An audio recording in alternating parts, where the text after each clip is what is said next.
เชียงรายและประชาชนจังหวัดเชียงใหม่ร่วมกันสร้างมหาบารมีม่อนพระเจ้าศรีสองเมืองร่วมพิธีพุทธาภิเษกยกยอดฉัตรเจดีย์ศรีสองเมืองระหว่างวันที่ 18 ถึงวันที่ 20 มีนาคม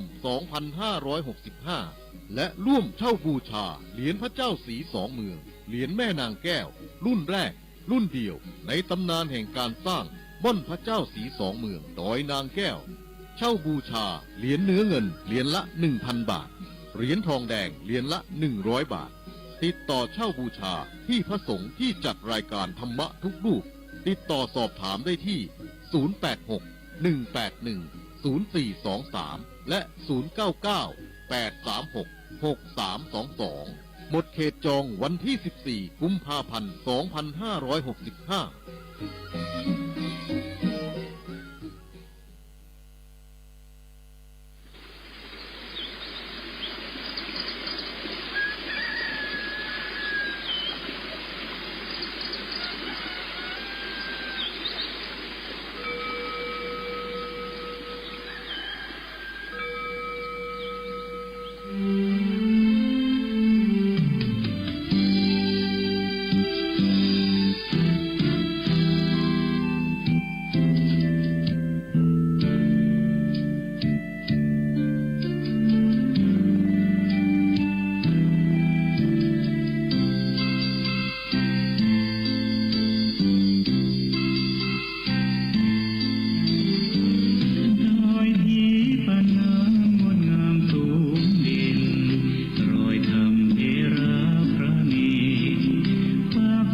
เชิญร่วมสร้างบุญสร้างบารมีสืบกำกึดยึดเจตนาเสริมสร้างศรัทธานำพาประชาชนร่วมจิตร่วมใจทั้งประวัติศาสตร์ชาวอำเภอเวียงป่าเป้าจังหวัดเชียงรายและประชาชนจังหวัดเชียงใหม่ร่วมกันสร้างมหาบารมีม่อนพระเจ้าสีสองเมืองร่วมพิธีพุทธาภิเษกยกยอดฉัตรเจดีย์สีสองเมืองระหว่างวันที่ 18 ถึงวันที่ 20 มีนาคม 2565 และร่วมเช่าบูชาเหรียญพระเจ้าสีสองเมืองเหรียญแม่นางแก้วรุ่นแรกรุ่นเดียวในตำนานแห่งการสร้างม่อนพระเจ้าสีสองเมืองดอยนางแก้วเช่าบูชาเหรียญเนื้อเงินเหรียญละ 1,000 บาทเหรียญทองแดงเหรียญละ 100 บาทติดต่อเช่าบูชาที่พระสงฆ์ที่จัดรายการธรรมะทุกรูปติดต่อสอบถามได้ที่ 086-181-0423 และ 099-836-6322 หมดเขตจองวันที่ 14 กุมภาพันธ์ 2565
เช็ค1 2 3 4 5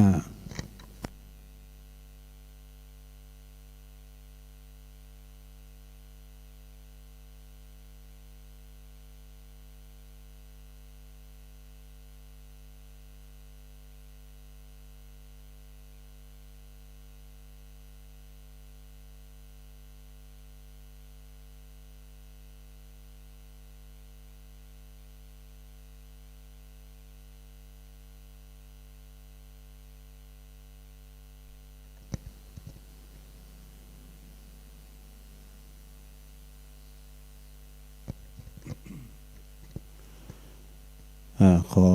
ความนอบน้อมแด่พระรัตนตรัยอันมีพระพุทธพระธรรมพระสงฆ์เป็นสรณะที่พึ่งกราบแนบไต่ไหวสาถวายความเคารพมายังครูบาอาจารย์พระมหาเถรานุเถระตันเจ้าคณะพระสังฆาธิการพระภิกษุสามเณรเจ้าจุโตจุองค์กุวัดวาอารามพร้อมถึงสำนักสงฆ์โดยขอความเจริญในธรรมเจริญปอนมาอย่างบรรดาประออกไม่ออกศรัทธาตัณสาธุชนคนดีต่างหลายเนาะบ่ว่าจะปิ้นปอหลงแม่หลงปอลุงแม่ป่าปีป่าหน้าเอาอาศรัทธาตีนจ้องห้องวัด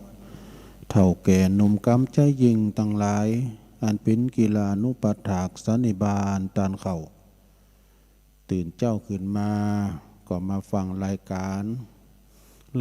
นี้ก็เป็นรายการแหลกดีมากันสดมากันโตปิ่นเนอะสถานเจเทปนะก็มาฟังรายการสัพเพเหระปะกินกะขอนลุงไก่แจงรายการเสียงธรรมแสงทองซึ่งก็ดำเนินรายการบริหารเวลาโดยต้นตัวแห่งอาตมาภาพเก่ากับผมตุลุงหนันชัยวัฒนาคเสโนก็จัดรายการอยู่ดีโดยนางแก้วนอกสถานตีเนอะนะแต่มาจัดนอกสถานตีม่อนพระดอยนางแก้ววันนี้ก็เป็นวันที่14เนาะศรัทธาญาติโยมทั้งหลาย14 กุมภาเป็นวันวาเลนไทน์ว่ะเป็นวันแห่งความหักมีความหักแปลงแฝงใฝ่กันบ่ใจว่าหักสิเนหาอย่างหนุ่มอย่างสาวความจริงก็เป็นวัฒนธรรมทางเมืองนอกเนาะทางเมืองนอกเมืองนาแต่ความจริงก็หักกันน่ะดีนะหักตึงโตโลกบ่นะพ่อแม่หักลูกหักพ่อแม่ผู้ใหญ่หักผู้น้อยข้าราชการทหารตำรวจหักกันแป้งกันเป็นเกี่ยวเดียวกันเรียกว่าเกาะกลุ่มลุมลากันบ่คัดบ่แย่งบ่ม่างกันนะบ่ม้างกันอันนั้นมีความหักเกิดขึ้นที่ไหนที่ใดสังคมใดอยู่เย็นเป็นสุขบ่มีไผด่าไผว่ากันนะมีความหักความปรารถนาดีต่อกันนะลงเด้อหักแปลงแฝงใฝ่ปรารถนาให้คนอื่นอยู่อย่างเป็นสุขไล่ทุกข์โศกโรคภัยเนาะหักกันเหมือนปีดีกันเหมือนน้องปองดองกันเสมือนญาติคุณโทโลกนี่หักกันปิ้นปีปีน้องกันหมดนะปิ้นปีปีน้องกันเปิดว่าเป็นเพื่อนพ้องน้องพี่เหมือนกับเราหักกันปรารถนาดีต่อกันไปอันนี้ก็เป็นวัฒนธรรมแห่งความหักเกิดขึ้นที่ไหนความสุขกายสบายใจความไหลกังวลก็จะมีที่หันนะแต่ว่าถ้าความเกลียดชังอยู่ที่ไหนนี่มันก็จะทำให้เรานี่อยู่ห้อนนอนตุกเนาะคิดจะเข็นขากันเนาะคิดจะทำลายกันอันนี้คือความเกลียดชังความบ่ปรารถนาดีต่อกันนี่เป็นความที่ว่า จริงดีจริงเด่นกันพยาบาทปองไล่กันมีความข่มเหงเต็งเต็กกันเนี่ยเนาะอันนี้เป็นความเกลียดชังสังคมของเขาจะอยู่ได้ก็โดยความปรารถนาดีโดยความกลมเกลียวโดยความที่ว่าบ่หือพิษพ้องมองใจกันเนาะวันนี้ก็ขออำนวยอวยโจกส่งความปรารถนาดีให้กับศรัทธาผู้ออกทั้งหลายเด้อหักกันแป้งกันจะไปจังกันอยู่กันอย่างอยู่เย็นเป็นสุขกันเด้อเอาละต่อไปตุลุงก็นั่งอยู่หน้าพระเจ้าโลงนี่แล้วเนาะตุลุงก็จะนำไหวพระเกิดนลงเด้อก่อนที่ตุลุงจะเตดมรดกธรรมนี่นะจะได้อุทิศบุญกุศลแผ่พายย้ายบุญไปหาสัมภสัตสัมภเวสีทั้งหลายตีหล่องลอยก็อยู่นาทีไหนก็ดีจะได้เตดธรรมมรดกธรรมตามไปหาญาติกาวงศาก็ดีเนาะเอาตื่นกันมาแล้วบอตุลุงจะไหวพระเกินเด้อวันนี้มันได้เอ่ยไปทางสถานีเตือนนอกสถานตีเนาะก่อนปิ้งยังก็แม่ขายใหญ่เฮาก็วัดไฟหินเนาะ104เฮานี่แหละเป็นลักวันคำถ่ายทอดพระเมื่อคืนพร้อมแล้วเนาะตุลุงจะนำไหวพระเกินเน้อเปิดความเป็นสิริเป็นมังคละเป็นมงคลต่อไปอะระหังสัมมาสัมพุทโธภะคะวาพุทธังภะคะวันตังอภิวาเทมิสวากขาโตภะคะวะตาธัมโมธัมมังนามัสสามิสุปฏิปันโนภะคะวะโตสาวกสังโฆสังฆังนะมามินะโมตัสสะภะคะวะโตอะระหะโตสัมมาสัมพุทธัสสะนะโมตัสสะภะคะวะโตอะระหะโตสัมมาสัมพุทธัสสะนะโมตัสสะภะคะวะโตอะระหะโตสัมมาสัมพุทธัสสะอิติปิโสภะคะวะอะระหังสัมมาสัมพุทโธวิจาจารณะสัมปันโนสุขโตโลกวิโต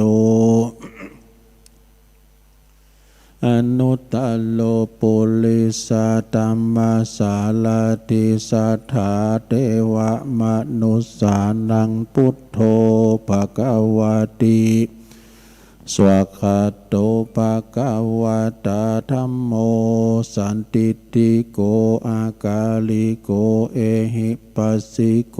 โอปันนยิโกปัจจตังเวติตาโปวินโยหิติสุปฏิปันโนภะคะวะโตสาวกสังโฆอุจจุปฏิปันโนภะคะวะโตสาวกสังโฆยายะปฏิปันโนภะคะวะโตสาวกสังโฆสามิจิปฏิปันโนภะคะวะโตสาวกสังโฆยัตติตังจัตตาลิปุริสายุคานิอัฏฐปุริสาปุคลาเอสะภะคะวะโตสาวกสังโฆอะหุนยโยปะหุนยโยตักขินยโยอัญจัลลิกาลนิโยอนุตตลังปุญญเขตังโลกัสสาติจ จยันโตโปธิยาโมเลสากยานังนันทิวัตโนเอวังตวังวิจยโยโหหิจยสุจยมังคะเลอปัลลาจิตะปัลลังเกสีเสปัทวิปุคะเล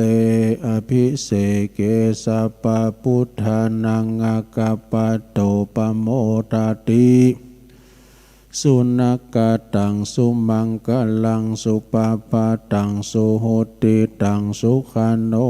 สมโมโหโตจะสุยิทังพรหมจาริโสปทักขินังกายกัมมังวาจากัมมังปทักขินังปทักขินังมโนกัมมังปณิทิเตปทักขินาปทักขินานิกัตตวานะละพันตเถปทักขิเนสัพพิติโยวิวัจจันตุสัพพะโลกโควินาศตุมาเตภวัตวันตรายโยสุขีติขายุโกภวะอภิวาทานาสีลิสานิจังวุธาปัจจายโนจัตตารโอธรรมาวทันติอายุวันโนสุขังปะลัง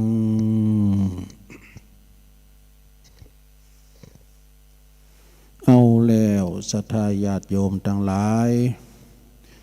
ตุลุงก็ปิ้นเก้าปิ้นโหนำส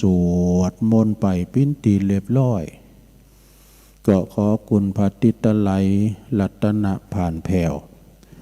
พระแก้วเจ้าทั้งสามประการจงได้ดลบันดาลมาปกป้องคุ้มครองรักษายังครูบาอาจารย์พระสงฆ์องค์สามเณรเจ้าดีอยู่กับวัดกับวาเนาะมีสง่าราศีงอกงามไพบูรณ์ปินตีเหลื่อมใสศรัทธาของปอออกไม่ออกศรัทธาเนิ่นนาบุญกาบไหวเผยแผ่สัจธรรมคำสอนหยุดเหนี่ยวจิตใจศรัทธาปอออกศรัทธาต่างหลายโดยเนาะศรัทธาญาติโยมก็เหมือนกันปอหลงแม่หลงปอลุงแม่ป่าอยู่ดีกินหวานแปลว่าปราศจากโรคภัยไข้เจ็บเนาะมีสุขภาพพลานามัยสมบูรณ์แข็งแรงหน้าแดงแสงเหือนี่ปินตีสักการะปูชากับไหวของลูกหลานตานเต่าเป็นกำลังจิตกำลังใจพอหลงแม่หลงที่เดินเหินไปนี่ไหนตังใดบ่ใดนะอยู่กะหอกะเหินตัวใจนี่ตึกนำจิตนำใจนี่ไข่ไปพอเปิ้นในดอยนางเกี่ยวให้ก็ไม่น่ะมันจะฮื้อล่ำเลอนะเปิ้นถ่ายทอดวันคำบึกก่อยองบึกก่อลาวเอากันยุหาไหนนะบึกก่อวัดนั้นมาบึกก่อวัดนี้มาถ้าว่าไปแล้วในสถานเนาะวันนี่เป็นวันรองอยู่เด้อถ้าเป็นโม้ยนี่รองกูเอก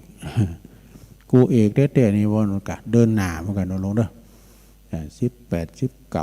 20มีนาบุนะเนาะที่ได้เป็นการว่าเป็นมวยยกสุดท้ายระฆังขึ้นดังขึ้นพี่เลี้ยงลงเป็นยอดบารมีแต่วันนี้ก่อนเน็ตเหมือนกันอาสาเป็นวันแห่งความหักนะอย่างตุลุงวานะมีความหักแปลงแฝงฝ่าย14 กุมภาวาเลนไทน์คณะกรรมการจัดงานเขาก็จางกะให้นะได้จางกะเอาวันนี้เนาะที่ได้มาประสบพบเจอกันแต่ว่านี่ก็ขออนุโมทนาขอบคุณปู่จานนำจิตนำใจพี่น้องไก่เปิ้นมากันแม้แต่ตอนเจ้าเปิ้นก็มาซาเข่าจังหันตานขันเข่าพี่น้องตังขุนลาวนี่ตุปีการเขาพี่น้องตังปางน้ำทุปางน้ำทุก็มาเปิ้นว่าเขาติบเทวดาไหลขึ้นดอยตุลุงกับว่าโกมันนั้นกันปะเนาะก็เอามาใส่ทุกอย่างให้ช่องอย่างแล้วกันตายนะ ว่าเป็นก้ำหลินมาได้ในหลวงเด้อแต่พองหลินพองจะไปถือสากันขี่บาเต้นมันขี่หลินขี่จังมันติ่นเนี่ยมันขี่จี้กุง ขี่ที่มันปุส่วนบุส่วนบุญนั้นเป็นขี่เขียวขี่เบลเบลในขี่ไทยขี่ไซไซในขี่คำขี่ดำดำในขี่มือขี่ที่เปิ้นเราเปิ้นลือนี่ขี่หลักดอกไอ้หมอนันหลักเมืองฟ้าเปิ้นลือไว้บ้านเฮาเนี่ยขี่ที่เปิ้นขี่หลักมันเป็นหลักเข่าหลักของเปิ้นเราลือซากันเนาะฉะนั้นก็ศรัทธาญาติโยมวันนี้ก็จะเป็นวันสุดท้ายในการทำบุญเนอเจ้านี่พระจะมาสาเข่าจังหันธรรมจ้าเข่าติบเข่าเทวดาสมณะศรัทธาเขาก็อยู่เก่าเนอะตุเจ้ามี8เนนมีทำตุนหนึ่งปิ้นเก่าคุณครับโหลดแถมเนาะ แต่ก็ยังว่าเนาะศรัทธาญาติโยมทั้งหลายมาตามหน้าบุญเนาะมาตามเนิ่นหน้าบุญคุณเฮาในเพิ่นว่าแมงบุ่งมันตึมกันใบไม้อย่าละออกแรงมานี่นักแก่เหมือนกันเด้อก็เหมือนครับเขาอันมีงานอย่างต่างๆนี่มันมีงานทำเนี่ยเนาะแต่ก็เวไปเวมาโอ้อินโดพี่น้องเจ้าบ้านเนาะตั้งแต่โควิดโคเว้านี่มานี่ด่ะทำให้พี่น้องเฮานี่นะลูกหลานเฮาตกงานกันหลายนะศรัทธาญาติโยมทั้งหลายเยี่ยมจางฮืดเนาะฮืดกมจางเย่นะฉะนั้นก็อดใจไปเนาะศรัทธาเนาะทำอกทำใจกันทำอกทำใจกันมันก็เป็นอย่างนี้โตโลกนะเนาะเอาละไปอุปนักตัวเจ้าว่าทำกับว่าตัวลุงยิบทำมานี่นั่นผูกนั่นศรัทธาเด้อจะมาเตดให้ไม่ลงรับนะมันเป็นทำกล่อมรับนี่ เป็นทำกล่อมรับตัวลุงเตดทำได้เนี่ยตัวฮีก็จะรับในขนาดเจ้ามันเตดเนี่ยนี่จะรับในก็ลองฟังว่าเนอะกล่อมป้อยาวสักตัวใดนะผู้จานมาเด้อครับเดี๋ยวมาแล้วผู้จานเอาหน่อยผู้จานนิปานังเยนะกัลลังละมังเยนะกาไสยังปันดิโตตังโนมากังอุติสิตุงธรรมมุตตมังปัจจังอลตานังกะโลมาผู้จานว่าไปแล้วเอาฟังธรรมไปรับไปนะลงเนอะนะโมตัสสะภะคะวะโตอะระหะโตสัมมาสัมพุทธัสสะนะอิริโตตินังเปตานังอุปปังกัมปติสาทะโวดุลาสัพพุลิสะทั้งหลายตั้งหญิงใจหนุ่มเทาอันมีศรัทธาเข้าเป็นประธานต่างมีใจบานชื่นจอย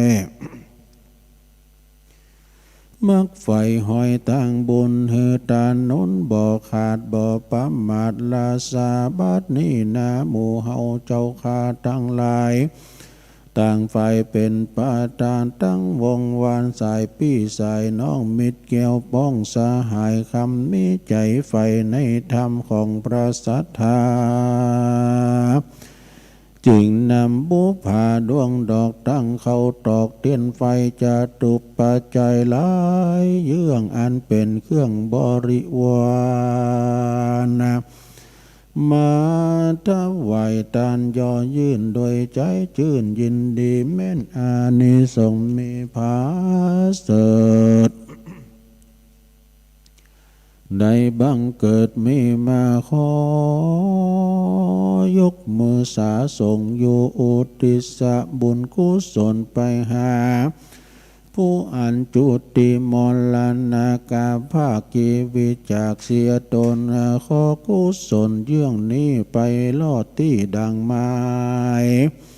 แก่ผู้ตายเตี้ยงแต่แด่เตออานิจจวัฏสังขารอันว่าสังขารทั้งหลายนี้นา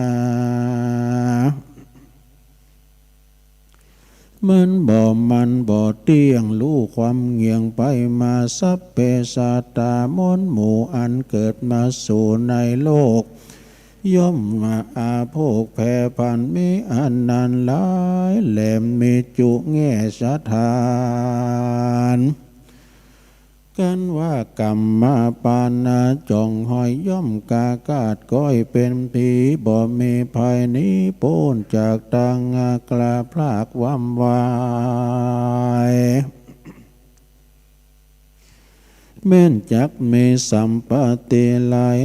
มากวางเป็นเจ้าจ้างอากาศาตาคนอนาถายากลายก็บ่อาจเว้นใดต่างตายต้านต่างลายมวลหมู่อันนั่งหรือว่านอนอยู่ฟังธรรม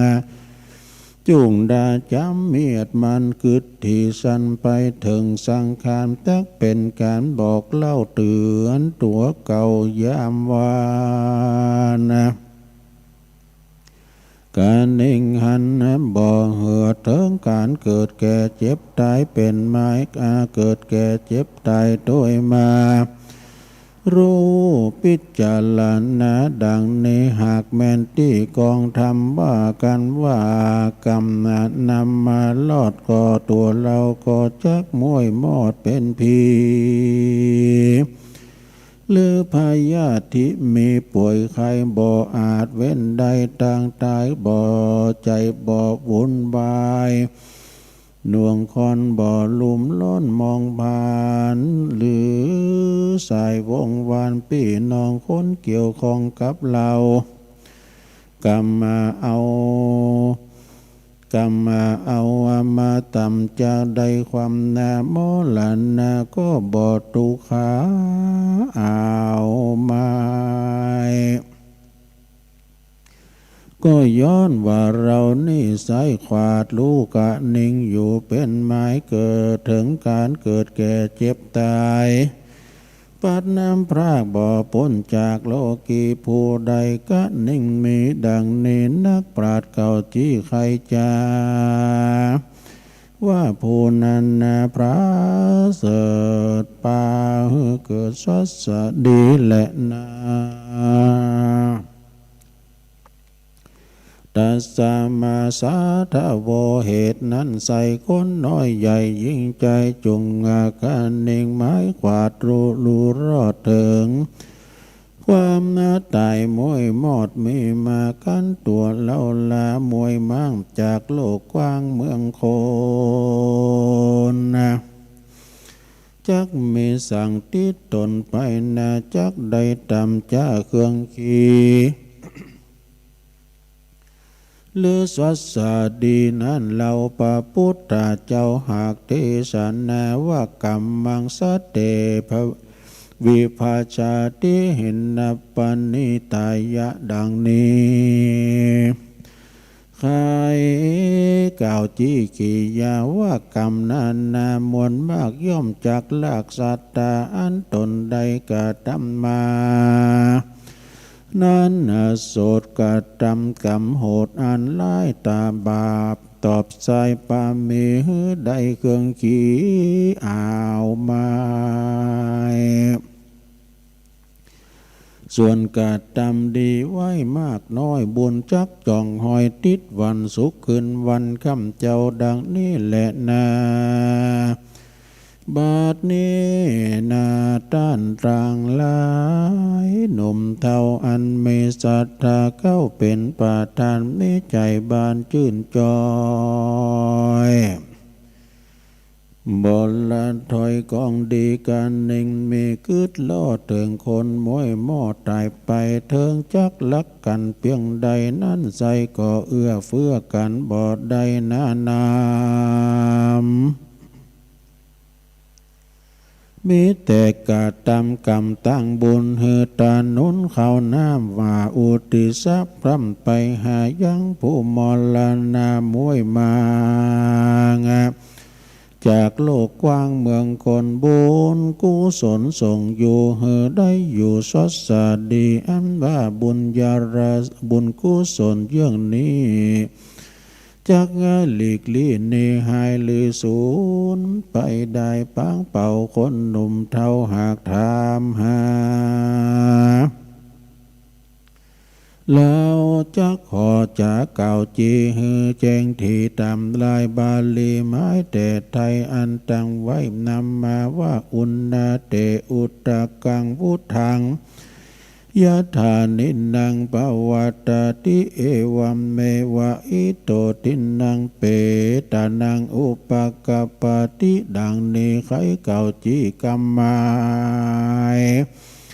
ว่าธรรมดาน้ำฝนตกหลายตกต้องลงสู่แห่งห้องเมืองคนจากที่บนลงสู่ยังที่อยู่สันไดอันว่าพาลานาบุญไปนั้นโสดยังประโยชน์ปัจจุบันแก่ผู้ดับขันกระภาคชีวิตจากสันดานก็มีประการดังนี้อันใครก็จี้ใครมานั่นแหละนาสัทธาตังลายหนุ่มเท่า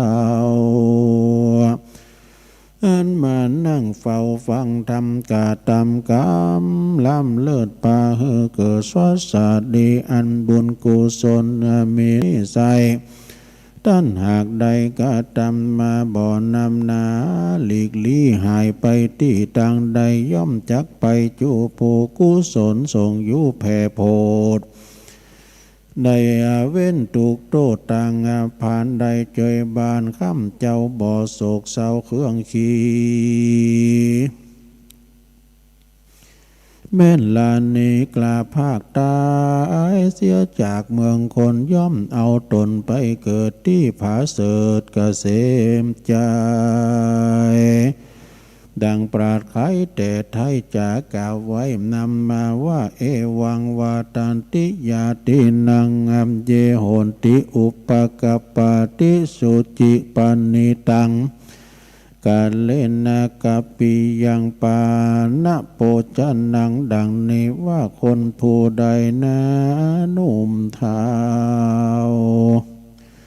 อันมีใจบ่เศร้าช่วยบานใดเฮือตันเขาน้ำวัตถุพร่ำปัจจัยเฮือแก่ญาติกาอันตายไปก้อยกรา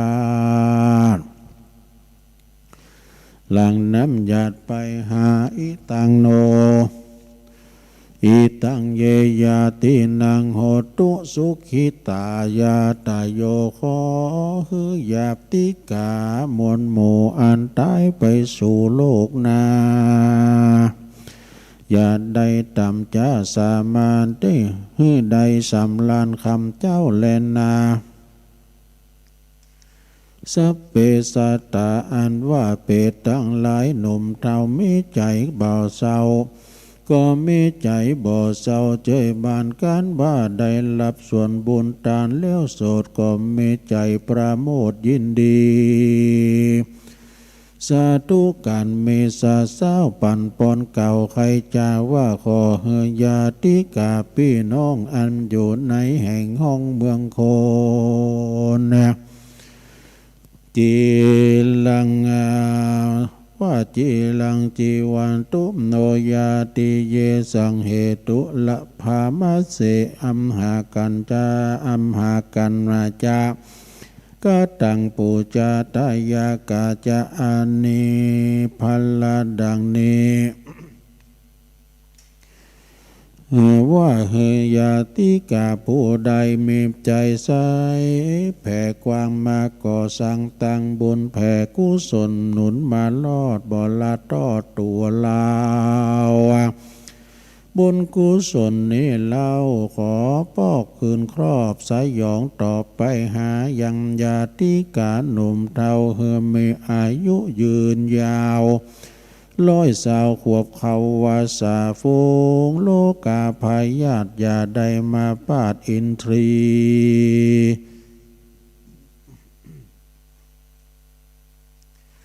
สัมปติมีบ่ไหลดูตั้งใจตามใจแด่เตว่าอันหันแลนาจุมศรัทธาต่างหลายมวลหมู่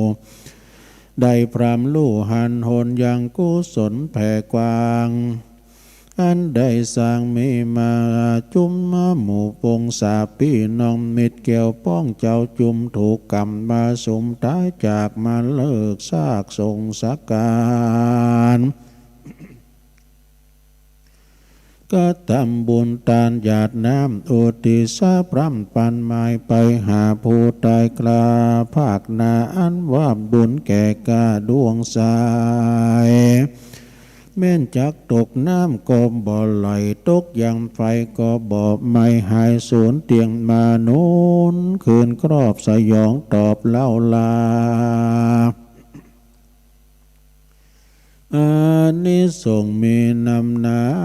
แต่โสดก็คือยังประโยชน์ปัจจุบันการตายดับขานมวยมางจากโลกกว้างเมืองคนย่อมเอาตนไปเกิดที่ผาเสดกาเสมสีเป็นของดีหลายหลาของดีจากงานบุญอันจักหนุนจองหอยใดจืนจ้อยช่วยบานบ่เหืออาผานต่ำจะมีคุณกว่าเงินคำเป็นสะเป่าคำนำไปลอดเรียงเกี่ยวยอดเนลาบานอันสำลานคำเจ้าบ่รู้แก่เท่าจันลาก็มีด้วยประการดังกล่าวมานี่แหละนะนิติตังกิยาสังวันนานาวิเศษจาห้องเหตุอานิสงส์จากงานบุญศพก็บางกรมสมเรสเด็จเลี้ยวเต่านี้ก่อนแลสาธุสาธุสาธุเอาจบไปญาติโยมทั้งหลายก็ปินทำกล่อมเนอะตันหายาติกาวงสาพีไตเก่าเนามึนเนาะเป็นทำตันไปหาอานิสงส์จากงานบุญจากงานทำบุญศพเนี่ยเป็นทำตุอุ่ยเนอะหลวงพ่อบุญปันนะเปิ้นสูงมาหือเปิ้นยังมีปอนตายฮะเนาะเอวังโหตุอาจารย์ในวันนี้ก็เป็นวันดีอันนี้ตัวหนังสือตุอุ่ยนี่มันอ่านง่ายเฮ้ยเพราะว่าคุณเก่านี่เปิ้นเขียนหนังสือนี่อ่านง่ายนะโตมันสว่างดีเนาะก็อันนี้ก็เป็นธรรมนะศรัทธาญาติโยมทั้งหลายทำกล่อมติดในงานศพงานเขาดำก็ดีแต่ว่าไปติดแล้วก็มกป้อเนี่ยอัลลัมพาบทไปแถมไม่ได้เนาะจาติจัลลาพยาติมรณะห้ามเรื่องปิ้นเรื่องตายห้ามเรื่องปิ้นเรื่องตายไปแถมหน่อยหนึ่งอีนะเนี่ยก็จักดีขึ้นมาเนาะอานิสงส์จากงานบุญการทำบุญศพนี่ศรัทธาญาติโยมทั้งหลายได้ไปช่วยเหลือเฟื่อไฟนะได้เอาต้นเอาโตไปช่วยส่งสการเลิกสากนี่มีพละอานิสงส์เนอะแม้นว่าเขาจะจูงศพก็ดีได้แห่กล้องสงเสพนะไปตั้งหน้าและตามหลังในประวัตินะในธรรมพุทธวาดมีอานิสงส์โมนะเนาะหุ่นเฮาเดี๋ยวนี้มันก็ถึงตายกันถึงวันกันบ้านเปิ้นก็บ้านเฮามันเป็นธรรมดานะลุ่มหายใจจากไปตายเกิดมาต่อใดก็ตายต่ออันฉะนั้นจะไปโกรธตายนะหลวงเนอะเจ้าว่ามันโกรธตายนะไปแอวกัดแอวลี่ก็มันใส่เม็ดน้ำใจนะตายนี่ตึมโกอย่างตุลุงเคยวานแต่มันโกมตายน้ำใจตายนี่มันโกปินเนี่ยสถานเนาะโกปินจะฮื้อตุก็โกว่าปินงับเงิงเนี่ยนะเวลาเขาช่วยเหลือตัวเก่าบ่ได้เนาะติดต่างติดเต้งแล้วไผจะมาพอเขากันลูกหลานหลายก็ดีคอนมีเฮ็ดเนาะก็โมนอยู่แต่ว่ามีเป็นจำนวนหนักนะคุณเฮาที่ว่าไล่การดูแลจากลูกจากหลานโอ้ยศรัทธาเอ้ยไผมันอยู่กับไผมันฮู้นี่เขาตุ่มมันมีจู่มันจังเป็นสารเป็นคุณเก่าว่านะเนาะคุณตกฮู้ว่าเฮินไผโหอย่างเพราะนั้นศรัทธาญาติโยมไผเจ็บปืนเมยไข่ก็พอก้อยดูแลเอาใจใส่สำคัญก็ตีกำลังจิตกำลังใจนะพอใจใส่กันพ่อแม่พอลูกพอเต่าลูกเต่าพอพ่อแม่นะคืออย่ามาหอดเปิดเล่งดูปูปาเทาเอ็นะคือไปปุ่นหรอกนะบ่เหอได้ตกหลักกรรมลำบากเนาะ ฉะนั้นก็อานิสงส์จากงานบุญก็ขอมอบให้หมู่เฮาเจ้าขาดทั้งหลายเนาะที่ว่าปิ้นเจ้าภาพอุทิศบุญกุศลแผ่พายย้ายบุญไปหาอย่างญาติกาวงศาปิ้นที่ว่าปอหมอนแม่หมอนที่เปิ้นเคยเลี้ยงดูปูปาดปอเฮาแม่เฮามาพอก็ดูแลเฮาแล้วเนี่ยนะขอยกส่วนบุญกุศลไปหาเขาเจ้าทั้งหลายเด้อนะวันนี้เป็นวันแห่งความหักนะก็โดยความปรารถนาดีส่งถึงบั่นถึงจ้องกับปอออกไม่ออกศรัทธาเด้อมีความหักแปลงแฝงใฝ่กันต่อไปนะเวลาดีเลอนี่ทำหน่อยนึงตุลุงก็ประกาศข่าวสารงานบุญทำหน่อยนึงเรื่องศรัทธาเนาะตุลุงโจทย์มากนี่นะปิ้นการกัดตุ่นเนื้อศรัทธาเนอะการบอกบุญการกินต้านวัดนั้นบนนั้นก็ดีคุณเฮาเนี่ยมันจะอยู่ที่เก่าด้วยบางครอบครัวก็อบพยพไปอยู่โค้งอยู่ไกลแถวเมืองเป้าเมืองฟังเจียงแสนเจียงไฮ้นะแต่คืนนี่ไปถึงหมดเนาะเขาจะได้หับหูว่าบ้านเกิดเมืองนอนเฮาเปิ้นกินต้านอันนั้นเฮ้ยเนี่ยมันจะอู่กันนี่ดอกเนาะเปิ้นมีการไม่งานหันแต่ยิงตัวย่องนะอู่นะไอ้นะก็วันที่16เนี่ยศรัทธาเนี่ย16กุมภาเป็นวันหาปิงปุดโดยนะเป็นวันมาฆปูจาศีลหนาเนี่ยนะศรัทธาเนาะ14 15 16โอ้กรมพุกกับวันห่างแล้วนี้16โอ้เป็นวันโจกวันลาบทำซ้ำก็วัดมงคลวารีหนองหายตำบลคงเปาอำเภอจอมตองก็เปิ้นจะมีการทำพิธียกยอดชัดแล้วก็ตานองค์พระธาตุเจ้าเจดีย์โดยเนอะที่วัดมงคลวารีมีท่านตอนครูบาบุญคำเจ้าอาวาสเนาะ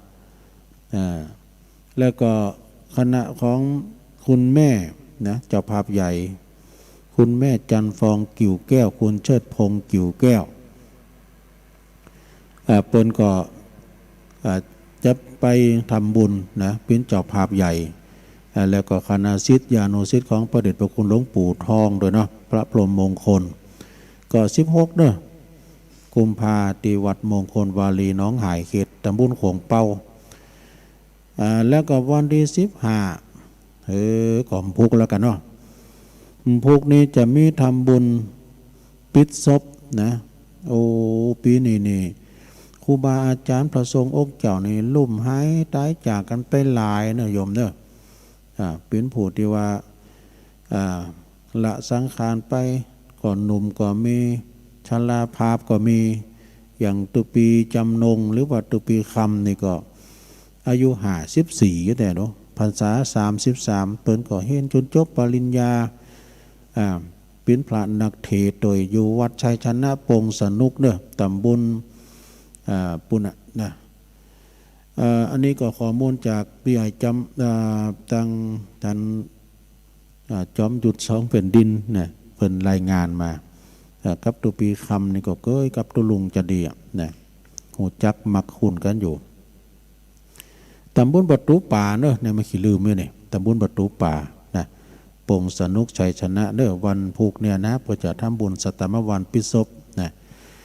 วันที่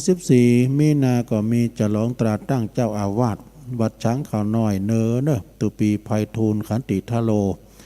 ฉลองหลายอย่างกับรวมมุทิตาจิตกันเนอะ14มีนาบุเดือนหน้าบุนะวันที่5ถึง10เมษาอันนี้ก็เดือนในบุเนาะงานออกเมนพระราชทานเพลิงศพหลวงพ่อพระครูกิติยานพิสิทธิ์ตุนาบุญเกิดกิติยาโนนะอดีตเจ้าวัดมะครับทองไล่ดงเปิ้นก็จะได้ส่งสการตั้นคาพระราชทานเพลิงศพเนาะ5ถึง10เมษาอันนี้เป็นพระอนุสาวนาจารย์ตุลุงจะต้องไปนอนจ่วยงานเปิ้นนะที่วัดไฮดุงตำบลนำดิบอำเภอป่าซางเนาะ12ถึง15โอ้พวกนี้แล้วกันเนาะเปิ้นจะออกกรรมแล้วเนอะงานเข้ากรรมโสสานกรรมโสสาธุดงควัดป่าจ้าบานห้องหาโลงเนอะหมู่5แล้วก็มีบานเทพมงคลหมู่12บานห้วยโมงหมู่8เปิ้นมีการเข้ากรรมปฏิบัติธรรมของครูบาอาจารย์พระสงฆ์องค์สังฆเจ้าเนอะที่สุสานป่าจ้าบานห้องหาโลงนี่นะ แล้วเปิ้นจะออกกรรมพวกแล้วตานสาตานสายตานแตนเปิ้นจะมีการตานสายตานแตนถวายสังฆทานโอ้วันนี้ก็เป็นคืนสุดท้ายแล้วไปสาเข้ากรรมกันไปฟังน้ำฟังธรรมกันโอ้ยการเข้ากรรมนี่นะมันโมนเข้ากรรมป่าเหี่ยวนี่ซ้ำโมนเนี่ยมันมีตีอู่ตีอ่างหลายอย่างมันเป็นติดตึกอ่ะเป็นตีเผาผีจีกระดูกคุณรวยคุณรวยมังมีสีสุขคุณตะอยากไหลเข็นใจอย่างใดเวลามดลุมหายใจป้ายที่หันมดเอานอนโหเปงเดียวกันมดไผออดอย่างไผตัวมันได้สักอย่างนี่นะนั่นนี่ก็ปอบุญศรีญาณนะก็คงจะห่ำไปหมดเนาะ โฆษกประจำสสสุสานนะจะได้อยู่ไก่จะไปจุยกันเนาะต่อไป15 ถึง 17 เมษายนปุ่นก็อบรมสมโพธิปุ่นจะยกยอดชัดบรรจุหัวใจพระธาตุที่วัดใหม่พัฒนาตำบลยางครามเด้อเปิ้นก็จ่อจงเอาว่า15 ถึง 17นะ15 วันหนึ่งแล้วก็วันที่17 วันหนึ่งที่วัดใหม่พัฒนาวัดของท่านเจ้าคณะตำบลเด้อพระครูสถาพรพัฒนารังสีนะ15 กับ 17 เมษายนวันที่16 เมษายนก็งานสงฆ์น้ำประทาดปีที่2ของวัดสันเมืองเด้อปีที่2แล้ววันที่16 เมษายนนะ19 มีนาก็งานหลอบพระเจ้าตันใจสมปรารถนาประสิทธิมงคลตอดผ่าป่าสมทบทุนในการสร้างซุ้มวัดซุ้มประตูด้วยนะที่วัดสันห้างตำบลบ้านหลวงอำเภอแม่อายเด้อนะก็ไปกินไปทานกันตังท่านพระอาจารย์อำนาจอัครปัญโยนะหรือว่าตุลุงจ่าน้อยฝากประกาศมาเนาะพิธาจารย์2 ถึง 6 มีนานะ2 ถึง 6 มีนางานประชุมเพลิงศพท่านพระครูวินัยธรจิรพลสันตจิตโตวัดตาการนะสันปะต้องนี่นะวัดตาการนี่ก็วันที่13 กุมภาพันธ์ก็งานอันนี้แล้วไปแล้วกันว่าแล้วเนาะที่วัดสันไขยอมแล้วอันนี้ก็13ก็แล้วไปแล้วการปิดศพงานปิดศพของพระครูมงคลสิริวงศ์อดีตเจ้าคณะตำบลเมืองแก้วอดีตเจ้าวัดดอนตันเมลิมบุเนาะก็แล้วไปแล้วเป็นอย่างได้23 ถึง 26 กุมภาอันนี้นะประกาศให้ท่านให้หน่อยเนาะก็กำหนดงานเสศพหรือว่าชาปนกิจศพของป้าอุ้ยหมอนนวลติปปาละเด้ออายุเปิ้นเก่า17 ปีหลงนะทั้ง3 ปีจะป้อลอยนะอันนี้เปิ้นปินโยมบิดาโยมปอของท่านพระครูชลทานพิทักษ์เด้อชลทานพิทักษ์ครูบาแดงแต่ว่าเปิ้นก็มานะแต่ว่าเปิ้นก็มา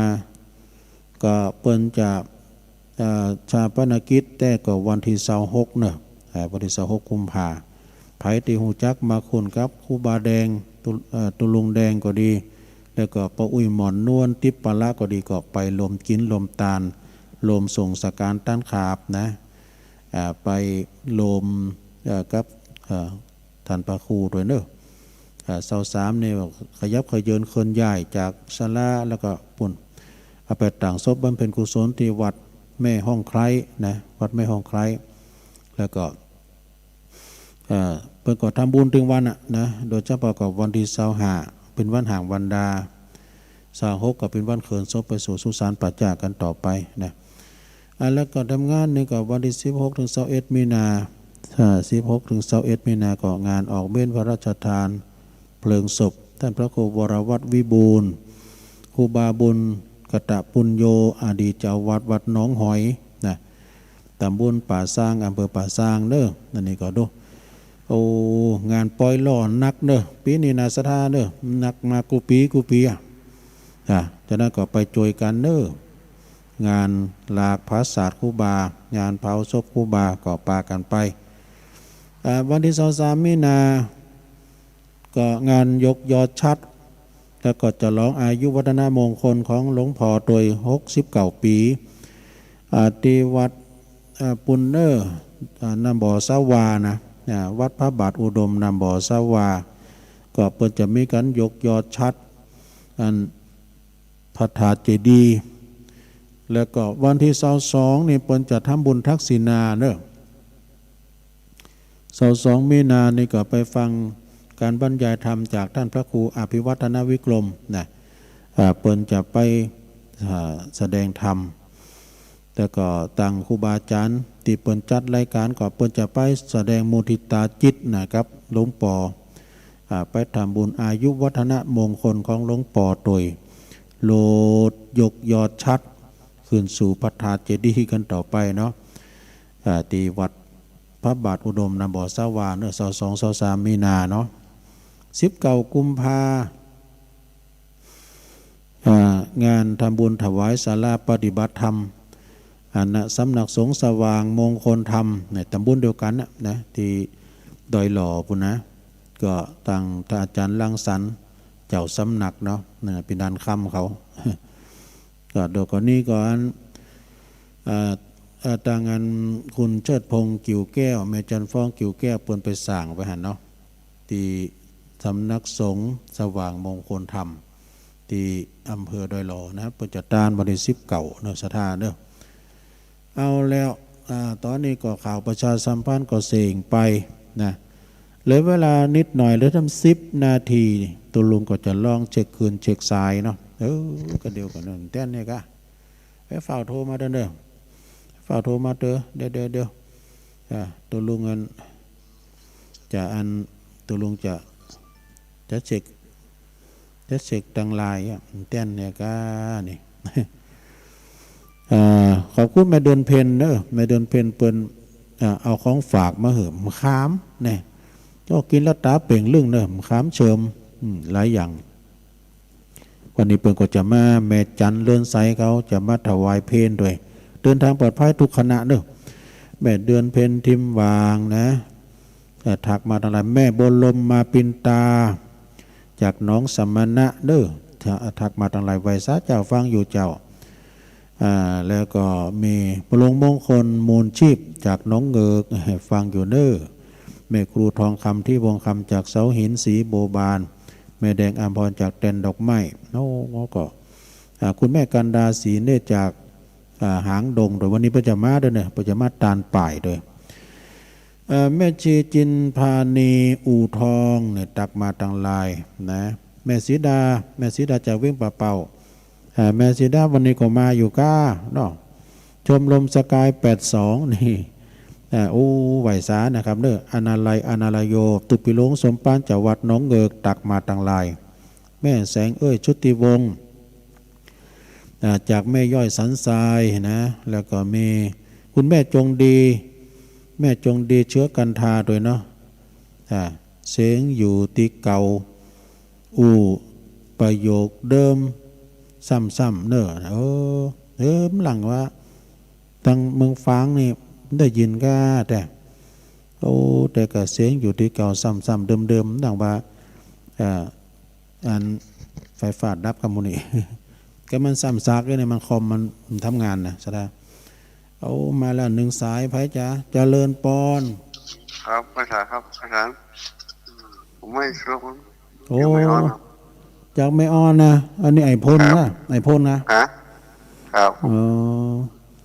ขอลูกศิษย์ลุงยงฟังชัดเจนดีเนาะครับ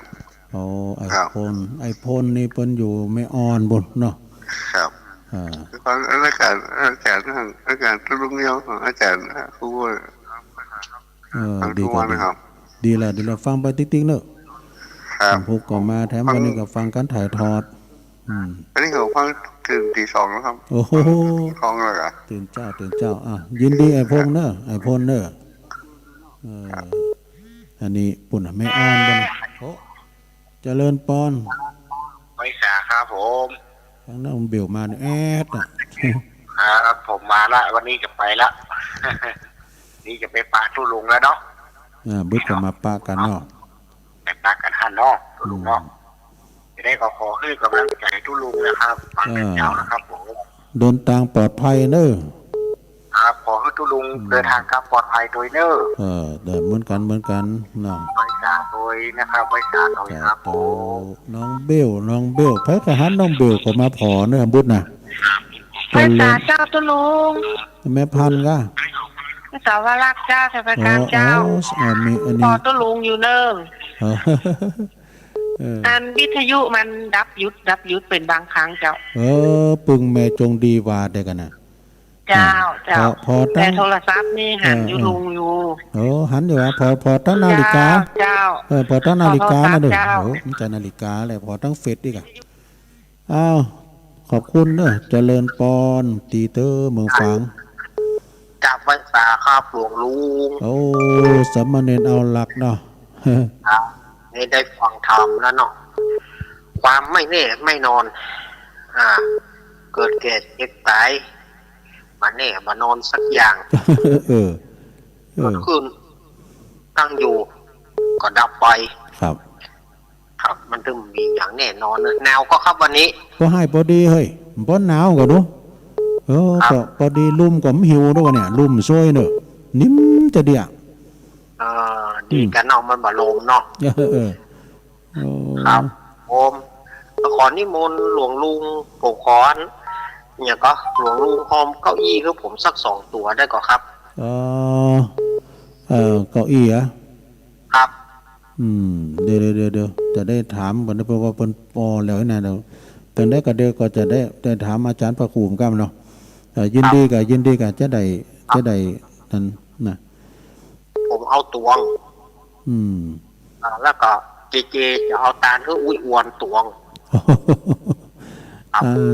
เจมันจะต้านอุ้ยโอนลงโอนเนาะ ครับตาลเพื่ออุ้ยอวนตวงเดี๋ยวเดี๋ยวจดไว้เนาะ ครับผมขอบคุณเนอะอุ้ยโอนนี่เป็นไปสวรรค์แล้วเจก็กึดตึงทั้งหามันดังเหมือนโมนนี่เอ้าโหลหลวงพ่อกฤษจ้าแม่บอกทุกท่านเจ้าฮะแม่โบพัดกุหลันเนาะ เบิกฝางแม่โบพัดฟังตังใดบอกสัตว์ดีเลยตรงเลอันใจอันได้ยินตังวิทยุนั่นกะเอาวิทยุเจ้ามันดักหายเมื่อกันน่ะแม่จงดีรายงานแล้วบึดก็หายไปบึดก็ดังมาอีกอ่ะครับก็รู้แล้วเนอะขอบคุณนะแม่ขอบคุณแม่โบพัดหลายๆเด้อแล้วไปเอวที่มันไปอ่ะปีนยังฟังอยู่วัดนั่นเด้อฟังอยู่บ้านนั่นปุ้น2 3ปุ้นปะกันนะฟังไปเปิ้นถ่ายทอดขอบคุณเด้อแม่โบพัดกุหลันแม่โบพัดนี่ก็ฟังแต่เนอพี่น้องตามเมืองฝางนะการนั้นวิทยุมดักเลยนะการมันดักได้โทรมาโลดอ่ะเอาละสายต่อไปเจริญปอนเจ้าไว้ซะเจ้าวันนี้ก็น้อยเดียวนะเจ้าเนาะเจ้า14 กุมภาวันวาเลนไทน์แต่ว่าคนไทยวันแห่งความหักเดี๋ยวคนมุนเฮาดีใจเตะตักพี่น้องพี่หักได้มาทำบุญที่ดอยนางแก้วจักเป็นกุศลทยอยทำบุญกันมาในเจ้าเพราะมันคือโควิด19ซะท่าหนุนเถ่าเลยฝากเข้ามาอดกันเนอะพี่น้องซะท่าการดอกคุ้มฟ้าเก้าอี้ตัวเจ้าตีนะเจ้าสาธุวันนี้ตานเก้าอี้มานั่งโต๊ะต่างเด้อแล้วก็ตานดอกไม้ตยนะเจริญปอนกับนมัสการไหว้สาวันวาเลนไทน์14 กุมภาหลวงพ่อมามิด วันนี้มอบตึงดอกไม้ปลูกที่ดอยนางแก้วเนาะแต่กะแล้วก็มอบความฮักทั่วไปคือแบบความสุขกายสบายใจเนาะทั่วโลกต้องมีความฮักแต่ฮักที่นี่บ่ใจฮักใครแบบที่จะต้องสมาร์ทเนาะที่ว่าละอ่อนมันจังเผยตัวเนาะแต่คนฮักของเราได้ถ้าฮักได้ทุกอย่างคือบริสุทธิ์สุดผ่องซื่อสัตย์ต่อกันเรียกว่าฮักแล้วเนาะแต่กะวันนี้จะไปเซอร์ไพรส์สถานญาติโยมทั้งหลายตลอดถึงตุลุงยองด้วยเนอะปนมอบดอกกุหลาบแต่ตุลุงมานี่ชิดสังฆทานสำนักสงฆ์ของบุญพร้อมกันด้วยศรัทธาแต่ว่าถ้าทำให้เงินแม่วันเพ็ญ เปิดหมอบมาคือ27 กิโลโอ้พอดีแล้วก็เดี๋ยวแล้วก็แม่ไวหรือแม่อำพันธ์แล้วก็ไอ้สอนสลาประจำตัวผมนี่นะกับปิล่าหรือปี้ศิไลทาอินอันนี้บุตรปัญจารถไปส่งผมแรงคนมาครับผม20 กิโล เป็น40 กิโลแล้วผมว่าจะเอา74กว่ามันแบกใส่รถแบบแป๊ะทะลุงดอกอันนี้ถ้าพริกบ้านเอาไว้พัดใส่ไข่ก็ได้ผัดใส่เต้าหู้ก็ได้เอาไปลวกกับน้ำพริกก็ได้ดอกนี้หอมดอกหอมเนอะนะพื้นนะดอกหอมโอ้จะไปมัดประเดี๋ยวแต่ว่านี่อันไอ้กระสอนพอไปมัดเป็นกำดอกหอมไปทำเนียมให้น้อยแล้วนะก็วางตู้เอาไปเลยหยิบไปคนละกำ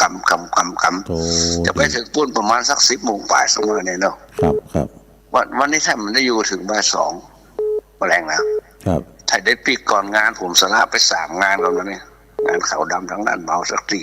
พ่อตั้งใจไปดอยนะแก้วไปปลูกดอกปลูกดวงไปตานเก้าอี้ก็นะทุลุงเนาะโยแต่กะ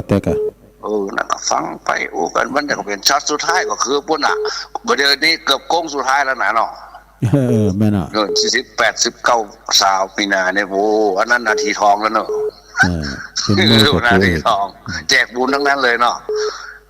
ไม่ได้แจกเงินแจกทองนาทีทองนี่แจกบุญแจกกุศลปะพบกันที่ท่านยังพระครู40,000มาแล้วข้างมากันนี่ตอนนี้ก็จะไปจ้องเหรียญทำ54 เหรียญเนอะ5,400เนี่ยวันนี้ท่านพระครู40,000จดไว้ให้เบิร์ดเดี๋ยวไปหาท่านไหว้สาครับครูบาวันวาเลนไทน์สาธุไหว้สานะครับเด้อหลวงพ่อมานิถาวโลนะสำนักสงฆ์หอมบุญบุตรเพิ่นจะมาวะนะเพิ่นจะมาลมทำบุญเอาน้ำสายสุดท้ายตัวท่านมหาเพิ่นมาแล้วเจริญพรครับกราบนมัสการครับลุงไอ้พงบันแซมครับพงบันแซมปัดสร้างหลับปูนครับผมโอ้ดีแล้วฟังต้มเจ้าแล้วเนาะดีแล้วขอบคุณฟังมาตลอดครับโอ้ดีแล้วคุณยอมกำลังใจลุงเลยครับเนอะขอบคุณไอ้พงหลายๆเด้อโอ้ดีแล้วสาครับสาธุไอ้พงบันแซมนี่เป็นคุณยองเหมือนกันเด้อใจดีไอ้พงนะทีมงานคนทำมาใครเครียดเหมือนกันเจริญปอนขอบคุณครับลุงปอบุญมีอุดมรังสีบุญมีรัตนคำแปลงครับเดี๋ยวฟังชัดเจนดีนะฟังหวยตองซักนะเนาะตองซักมันมีปัญหาลุงลองดีก็ดีกะนี่ก็เด็กก็ฟังลองดีเด็กก็ฟังท่านมหาทำกันเด้อครับจบเวลาตุลุงพอดีสาธุบุญเจ้าครับไว้จ้าก็บุญมีเมืองกลางก็ตึกแค่นี้ก็ได้รวมได้เด็ดเหลื่อมล่ำเวลาเปิ้นนะก็ขออนุโมทนาดัตตุลุงก็สูงขึ้นเวลาแห่งกับท่านมหากันต่อไปนะท่านมหาไปก็จะเข้ารายการแถมชั่วโมงหนึ่งเนาะแล้วก็5 โมง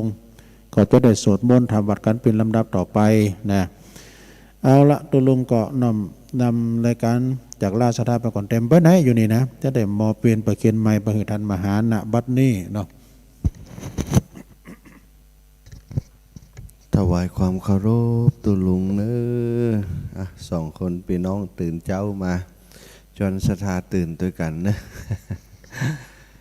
ขอนอบน้อมต่อพระรัตนตรัยอันเป็นแก้วเจ้า3 ประการเป็นสรณะเป็นที่พึ่งของสรรพสัตว์ทั้งหลายซึ่งมีมนุษย์เทวดาและสัตว์เล็กสัตว์น้อยสัตว์ใหญ่ทั้งหลายตลอดถึงสิ่งต่างๆเนาะที่เป็นจักรวาลแห่งนี้ที่ได้สามารถนับถือได้ก็เข้ามานับถือพระรัตนตรัยอันเป็นแก้วเจ้า3 ประการตลอดถึงวันนี้ก็ขอน้อมไว้สาต่อคุณครูบาอาจารย์พระมหาเถระพระเถรานุเถระ ตึงติพักปฏิบัติธรรมด้วยกันอยู่ที่นี่ก็ดี ครูบาอาจารย์ที่ฟังอยู่ตังบ้านตังจองตังวัดตังวาของครูบาอาจารย์ในสถานที่ต่างๆเขาส่วนใหญ่ตังเจียงใหม่ก็ฟังกันนักเด้อครูบาอาจารย์แล้วก็ตังเวียงป่าเป้าตังเจียงไฮ้หลายตีหลายแห่งเนาะเท่าที่ได้ทราบมาบางรูปบางองค์ติดตามมาเมินแล้วบ่ได้โทรบ่ได้อีนะอย่างตุอุ้ยตะวานี่โอ้จำได้ท่านมหานี่เดินทุดงเก่งอีนะอันนี้ก็ฟังกันมาเมินแล้วสถานฉะนั้นก็น้อมไว้สาเนอทุกปู่ทุกอุ้ยครูบาอาจารย์พระมหาเถระทุกรูปทุกองค์เก่ากับผมเป็นผู้น้อยมีพรรษาก็น้อยวุฒิการศึกษาก็น้อยแต่ได้อาสามาทำหน้าที่ตรงนี้ในการจัดรายการ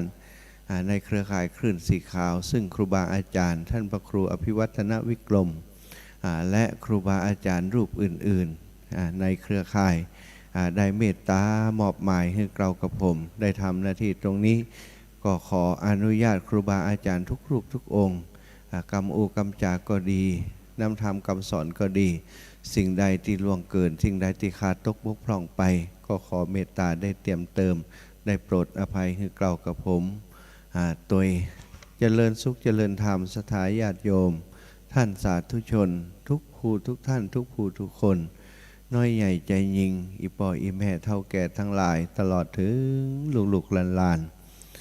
เด็กขาและขาเด็กน้อยก็มีฟังรายการอยู่หลายผู้หลายท่านด้วยกันก็ขอให้ทุกท่านมีความสุขจิตสุขใจมีความเจริญในหน้าที่การงานมีสุขภาพแข็งแรงอายุมั่นขวัญยืนมั่งมูลตุนเต้าเป็นเจ้าเขาเจ้าของทรัพย์สินเนืองนองเงินทองให้ไหลมาเทมา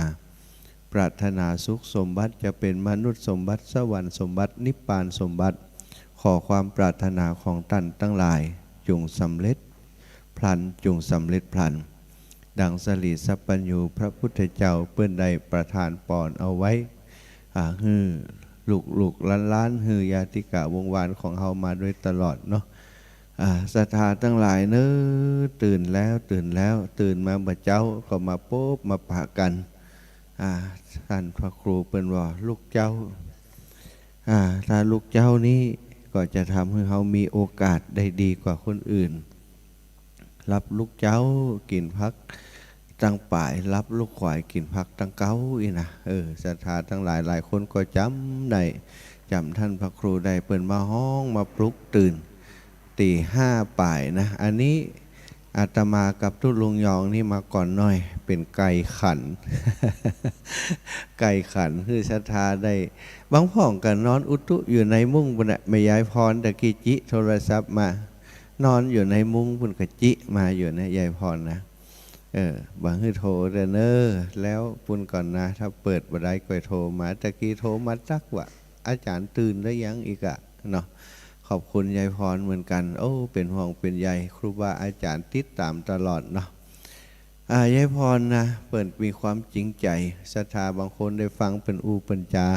กับครูบาอาจารย์แล้วเหมือนกับว่าอันบางเถื่อมันเหมือนกับเกยลงไปนะอีวะบางคนนะเป็นเปื้อนอีนะวะศรัทธาแต่ละคนบุคลิกบ่เหมือนกันแม่ยายพรเนี่ยมีความจริงใจเนอะมีความจริงใจเป็นอูก็ตรงไปตรงมานะอูบ่มีอะไรอย่างหักก็หักห่วงก็ห่วงอย่างนะเป็นคนแสดงออกแบบนี้แกมีความสุขของแกศรัทธาการจัดได้การอยู่ที่นี่เนี่ยทุกคนแตกต่างกันอยู่แล้วคนฟังแล้วก็แต่ละคนก็มีอัตลักษณ์หรือว่าเอกลักษณ์ของตัวเก่าแม่ยายพรเนี่ยโอ้ก็จะมามาจากับตุลุงยองพ่องบางครั้งก็โทรหาอาตมาพ่องบางครั้งก็ถือความเป็นกันเองในการกับครูบาอาจารย์อันนั้นก็เป็นหน้าหักไปแห่มแบบหนึ่งเนาะศรัทธาทั้งหลายก็ได้เข้าใจแล้วก็บางทีครูบาอาจารย์เองก็ดีอาตมาเองก็ดีก็หยอกแกไปพ่องคือแกได้มีความสุขใจยายพรนี่บอกไปไหนศรัทธาถ้าวิทยุรับนี่เป็นเดือดแน่นอนเป็นร้อนแน่นอนนะจำเป็นต้องวิทยุของแกต้องติดตัวอยู่ตลอดทานนี่เก็บสำรองไว้บัดเดียวนี้แกก็อยู่ดีสบายแล้วมีบ้านใหม่อยู่ วันก่อนมาปะกันที่นี่เนาะจะไปหาท่านมาหาตนบุญอีวะ ไปใจยังตนบุญต้องตนอื่นกะมาหานี่บ่ใจเตื้ออีเนาะเขาก็ยังกำลังปฏิบัติอยู่ยายพรอีนะแกก็ว่าของแกไปนะนั่นคือความจริงใจเนาะบ่ประดิษฐ์ประดอยกำอูอย่างสักอย่างนะแม่ยายพรฟังโทรมาเด้อนะเอาละศรัทธาญาติโยมมาพบมาปะกันวันนี้เนอะก็นำสาระธรรมเป็นเสียงธรรมแสงอรุณมาพบกับศรัทธาญาติโยมสักเล็กสักน้อยก่อนที่จะอูดจะจาสัพปกินนะกะสัพเปเหระไปศรัทธาทั้งหลายอาตมาภาพในการบรรพชาอุปสมบทครั้งนี้ได้มีวัตถุประสงค์ได้มีเป้าหมายตั้งแต่แรกเริ่มเดิมทีว่าชีวิตจะเหลืออยู่จะทำประโยชน์ให้แก่คนอื่นให้นักที่สุดกระเท่ากับว่าประโยชน์ของตัวนี้แทบบ่ได้เยอะเลยถึงวันนี้นะกึดตื่นเจ้ามาก็กึดละวันนี้ลูกหลานจะเป็นจะใดนักเรียนโรงเรียนขนาดเล็กที่อาตมาดูแลอยู่จะเป็นจะใดครูบาอาจารย์ครบก็จ้าวันนี้เรียนหนังสือเป็นจะได้พ่องจ้ากึดถึงเขาตลอดก็จำเป็นอย่างที่ขาดกับโรงเรียนแห่งนั้นอาตมาบ่ได้ไปก้าวก่ายในเรื่องของการบริหารจัดการเรื่องการศึกษาแต่เข้าไปดูแลช่วยเหลือในเรื่องของการอย่างที่บอกกุ้มบอกปอขาดครูก็เสาะหาครูมาสอนลูกหลานเสาะหาครูเนี่ยจะได้ศรัทธาจะไปเดินเสาะหาครูไปสอนนักเรียนให้จิมละอยู่บ่ได้กะว่างกะจบปริญญาแล้วยังมีใบรับรองการเป็นครูแล้วยังไม่ประกอบวิชาชีพแล้วยังไปสอนให้จิมเนี่ยศรัทธาจะมีไผ่มาสอนให้เนาะเปิ่นมาสอนให้เปิ่นก็ต้องมีการใช้จ่ายกะน้ำมันรถด้วยกะกินอะไรกะเสื้อผ้าที่เปิ่นจะต้องเลี้ยงดูครอบครัวแฮมโลมันจะต้องมีให้เปิ่นก็พอดีว่าตั้งเขตก็ดีตั้งครูบาอาจารย์ในคณะกรรมการการศึกษาก็ดีเปิ่นไปติดต่อครูบาอาจารย์ไปเจอคนที่เปิ่นจบปริญญาสายการสอนประถมเนี่ยเอกประถมก็อย่างการที่เขาต้องการเนี่ยติจบปริญญามาแล้วมีใบประกอบวิชาชีพแล้วถามเปิ่นว่าถ้าจะจ้างเพราะว่าเขาบ่มีเงินนักหนาเท่าใดสักเดือนละ5-6 ปันได้ก่อนะมาตรฐานขั้นต่ำเปิ่นนี่ต้อง6 ปันเป็นอย่างต่ำซะได้ก็ได้ครูในสมมาตรราคาเนี่ยเนาะในการจ้างเนี่ยได้ขอเปิ่นที่6 ปันต่อคน6 ปันต่อคนทำสัญญาเป็นปีซะได้บ่ได้ทำสัญญาว่าเดือนนี้สอนก่อนฮื้อวันนี้สอนก็ฮื้อวันผูกสอนก็ฮื้อวันได้มาบ่สอนก็บ่ฮื้อบ่ได้ซะได้ต้องเป็นการทำสัญญาเป็นปีหนึ่งต่อคน6 คูณ 12เป็น72,000เนาะ2 คนก็100,000 ปลายซะได้มากือตลอดว่า100,000 ปลายจะเอาที่ไหนมาฮื้อเพิ่นเนี่ยจะได้ดีเพื่อจะให้ได้เงินได้ทองมาช่วยลูกหลานกึดจะอ่านแล้วก็ได้ทำโครงการตั้งแต่ปีก่อนมาเนอะปีก่อนปีที่ผ่านมาได้ทำโครงการขวบกันปี63-64เนี่ย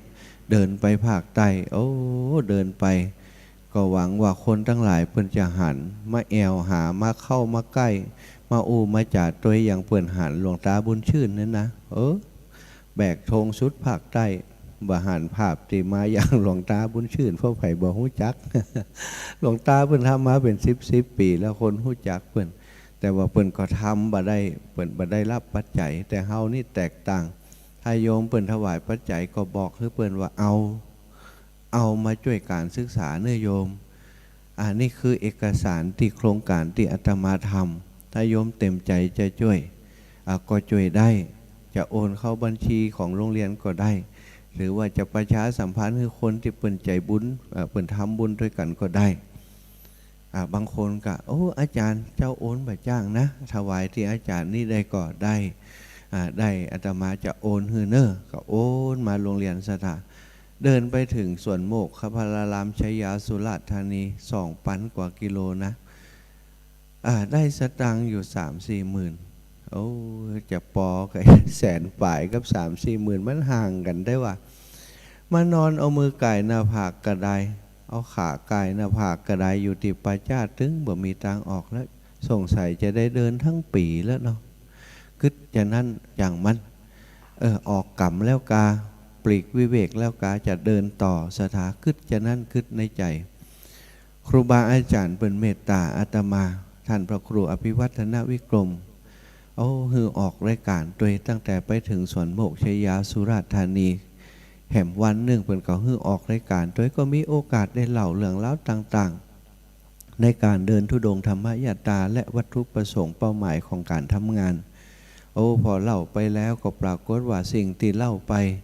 มันไปเข้าสู่จิตใจของศรัทธาสาธุชนอีปออีแม่ในคลื่นสีขาวตั้งหลายซึ่งโดยปกติเป็นคนที่ชอบทำบุญสุนทรทานชอบช่วยเหลือผู้อื่นอยู่แล้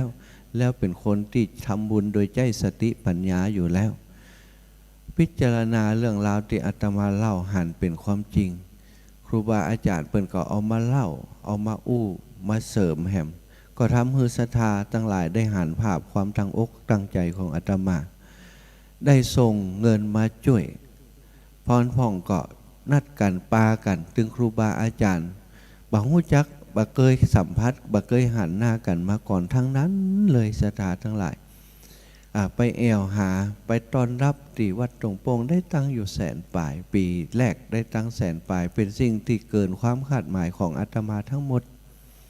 อาตมาบอกฮู้ว่าสิ่งเหล่านี้มันเกิดขึ้นจะได้แต่เชื่ออยู่อย่างเดียวว่าถ้าเราคิดดีเราทำดีเราตั้งใจเนี่ยอย่างที่เป็นความดีเทวดาหันคนดีหันครูบาอาจารย์หันทุกวันที่อาตมาเดินธุดงค์ธรรมยตราเพื่อการศึกษาญาติโยมเป็นว่าอาจารย์เจ็บป่วยอย่างอันภาคก่อนบริกาภาคก่อนบริกาอาตมาบอกว่าบารมีของคนเฮาความตั้งใจของคนเฮาถ้าเฮาหยุดมันคือการถอยถ้าเฮาหยุดเฮาลองหยุดเดิน2 คนพอนะสถาเดิน2 คนเนี่ยวันก่อนเฮาไปปะใส่คนอันเปิ่นเป็นคนสุมาเตินเนาะเปิ่นบ่ค่อยเต็มกันแล้วกันเนาะเปิ่นเดินของเปิ่นนะอันเฮาเดินเปิ่นเดินจ้าเนาะเฮาก็เดินด้วยคนเปิ่นไปเฮาก็เดินนำหน้าเปิ่นไปจัดไก่แล้วเขาก็ไปนั่งอยู่ศาลาพักผ่อนอยู่หันเขาก็หายเอาผ้าตากคือมันหายเปี้ยหายชื่นก่อนจะเดินทางต่อไปก็ซักจำลำเปิ่นมาถึงสถามาถึงแล้วเปิ่นก็เดินของเปิ่นนะก้าวจ้าไปก้าวจ้าไปอาตมาพักบ่ถึง10 นาทีก็สถาพอเปิ่นนะหายตาไปเลยอ่ะแวบอยู่ตั้งนานแล้วก็หายไปเลยไก่จิ้ววิวเนี่ยก็มาคิดว่าคนเฮานี่อย่างหน่อยน่ะแต่กี้ที่เฮายุดอยู่เนี่ยอีกคนหนึ่งเป็นก่อยเดินไปก็ไก่เฮาไปติ๊กไก่เฮาไปติ๊กขนาดเพิ่นเดินจ้ากว่าเฮาซะท่าเช่นเดียวกันถ้าสมมติว่าอาตมาท้ออาตมาเหนื่อยอาตมาหยุดทุกสิ่งทุกอย่างมันถอยหลังกลับไปเพราะสิ่งที่ไปตั้งหน้านั้นความสำเร็จมันห่างเขาออกไปติ๊กห่างออกไปติ๊กก็เลยบอกอีปออีแม่คนที่เป็นห่วงตั้งหลายว่าอีปออีแม่เฮานี่หยุดบ่ได้เนอะเฮาจะไปอย่างอีละเฮาจะไปอย่างอีนอกจากว่ามันก้าวเดินบ่ได้แท้ๆจะฮื้อเฮาแท้ก็คงบ่ได้จะฮื้อเฮาการก็คงบ่ได้พอสารูปกันเป็นพระสงฆ์องค์สังฆเจ้าต้องรู้จักสำรวมต้องให้มันงดงามในสายตาของประชาชนในสายตาของพุทธศาสนิกชนตลอดถึงในสายตาของคนทั้งหลายบัจจัยศาสนาเดียวกันก็ตามการเดินการไปการทำกิจกรรมทุกอย่างในการธุดงค์ธรรมยตรามันต้องงดงามถ้าเนี้ยบ่ดีบ่งามศรัทธาทั้งหลายอันนั้นก็พระธุดงค์เดินโดยวิ่งโดยไข้หัวอยู่หนทางน่ะมันก็เกิดภาพที่บ่งามภาพที่เสียหายกำขวดเป่าเหี่ยโบกเปิ่นเย็บอยู่ข้างตังฮะน่ะเปิ่นจอดรถก็ขอตังเปิ่นเนี่ยนั้นก็พระธุดงค์เนี่ยมันก็จะเกิดความเสียหายสิ่งเหล่านี้อาตมาบ่ได้ปฏิบัติศรัทธา ใจแต่ความอดทนความมณภาคเพียรในการที่จะสร้างบารมีเพื่อลูกเพื่อหลานมันมีความรู้สึกอยู่หันอย่างว่าบางครั้งร่างกายมันเหนื่อยสถาแต่จิตใจบอกเคยเหนื่อยเลยสถาแปลกเหมือนกันมีคนถามอาตมาว่ามันเกิดขึ้นได้จะได้อาจารย์เดินตอนเจ้าตั้งแต่6 โมงนะ6 โมงปลายเนี่ยไปฉันเจ้าประมาณ15 นาทีอาจารย์อาตมาฉันบะเมินสถาบิณฑบาตเนี่ยเวลาวิการของเปิ้นนี่นะก็คือ8 นาฬิกาหรือว่า8 โมงเจ้า2 โมงเจ้าเนี่ยต้องเอาบาตรเก็บละจะมาบิณฑบาตเวินบ่ได้พระเถระพระสังฆาธิการฝ่ายปกครองเปิ้นหันนี่เปิ้นตำนี้ได้หรือว่าตรวจสอบหรือว่าจับเขาได้ด่าเขาได้ไล่เขาได้ถ้าเขาเนี่ยอย่างนั้นเพราะฉะนั้น8 โมงปุ๊บปิดบาตรสถาได้บาตรบิณฑบาตได้บ่ได้ก็จังปิดบาตรได้ขนมปังก่อนเดียวได้นมกล่องเดียวก็จำเป็นต้องปิดบาตรล้อบ่ได้ปิดบาตรเรียบร้อยวันนี้ได้ตะฮื้อฉันเท่าอันเอาบาตรใส่สลกบาตรเนี่ยเดินไปมีตีก็ฉันนั่งฉันประมาณ15 นาทีฉันเรียบร้อยแล้วคล้องผ้าห่มผ้าไปต่อสถาไปต่อจนถึง11 โมงครึ่งโดยประมาณจาก6 โมงถึง11 โมงครึ่งได้พักแรกเริ่มเดิมทีที่เดินธรรมยาตราเพื่อการศึกษา1 ชั่วโมงมันอิดแล้วนะสถามันถึงตาพอหาห่มตาหาพอหาที่พักแต่ว่าพอเขาเดินไปโดยเอาจิตใจกำหนดถึงประโยชน์ที่จะทำเพื่อคนอื่น1ทำเพื่อลูกเพื่อหลาน2ทำเพื่อศรัทธาสาธุชนญาติโยมที่เปิ้นติดตามให้กำลังใจเอาบุญให้เปิ้นอีน่ะใจมันกึดอย่างอีไปปุ๊บนี่มันเอาพลังที่ไหนมาบอกมันมีกำลังใจที่จะเดินไปฮ้อนก็เหมือนบ่ฮ้อนเดินไปแดดส่องหน้าเงี้ยโอ้พูดตัวแหมกำว่าตัวฮ้อนนี่แดดมันส่องหน้ามันจ้าลงไปนี่ก็ตอนที่นอนบ่คืนเพราะแสบตาซะท่าลุกมาบ่เจ้ายังกับจะมืนตาบ่ขึ้นโอ้อันนี้เป็นผลของการที่เฮาบ่ใส่แว่นลูกตาของเฮามันรับแสงนักลำไปตายิ้มยี่ก็จำเป็นแวะซื้อแว่นซื้ออย่างใส่ก็เดินไปเรื่อยๆจะอันน่ะสถานเดินไปอย่างอีมีคนถามวันก่อนบอกว่าจะบอกจะได้อาตมาก็เนี่ยมือคือพ่อเนี่ยมืออย่างคนตะนี่นะสถานเอามือยืนไปทางหน้า2 ข้างมันเหมือนกับมีคนพลักเข้าไปมีคนดันเข้าไปสิ่งที่พลักเข้าไปคือ1ความตั้งใจติดตั้งใจจะทำประโยชน์เพื่อผู้อื่นมันมีพลังนักสถามันเป็นความฮักที่เขาบอกประถูกมันเป็นความเสียสละที่มันเกิดขึ้นตีเมบมันบ่มีคำอธิบายเนาะอันนี้คือสิ่งที่เป็นห้องว่าเป็นแรงผลักดันผลักเขาไปความตั้งใจที่จะสร้างบารมีคุณงามความดีเนี่ยความตั้งใจที่จะช่วยเหลือผู้อื่นคือลูกคือหลานละอ่อนนักเรียนเนี่ยมันผลักเขาไปและพลักอีกอย่างหนึ่งนั่นก็คือกำลังแรงใจจากศรัทธาญาติโยมในคลื่นสีขาวทั้งหลายอาตมารวมถึงครูบาอาจารย์ในคลื่นสีขาวซึ่งในทำโครงการครั้งนี้อาตมาทำในฐานะของเครือข่ายคลื่นสีขาวเพราะอะไรอย่างสื่อต่างๆที่อาตมาทำโครงการเนี่ยมาจากคลื่นสีขาวอาศัยจากวิทยุอาศัยจากครูบาอาจารย์เปิ่นแบ่งเวลาให้อาตมาบ่ได้มีเวลาบ่ได้มีรายการของตัวเองประจำแต่ละวันแต่ละสัปดาห์แต่อย่างใดแต่ช่วงที่ผ่านมาที่เดินธรรมยาตราเพื่อการศึกษาโอ้กระเดียวอาจารย์ก็แจ้งมาแหมแล้ว2 โมงเนอะเข้ารายการเนอะ2 โมงครึ่งเนอะเข้ารายการเนอะอย่าบันแรงบ่คืนมาก็แจ้งมาแหมแล้วเข้ารายการกับผม30 นาทีเนอะบัดเจ้าก็แจ้งมาว่าเข้ารายการ30 นาทีเนอะตี5เกินถึง6 โมงเกินเนอะ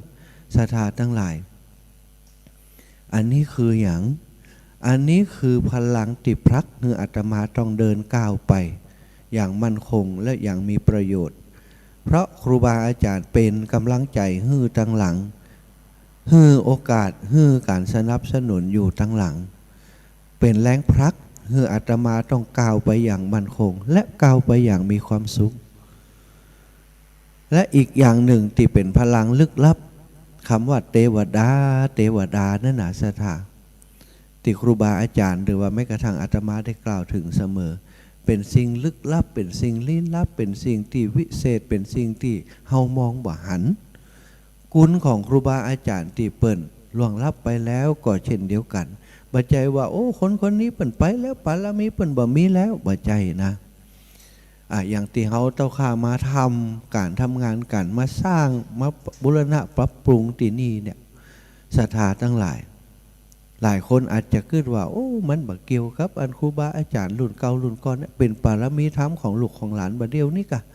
จึงทำให้งานนี้มันสำเร็จศรัทธาทั้งหลาย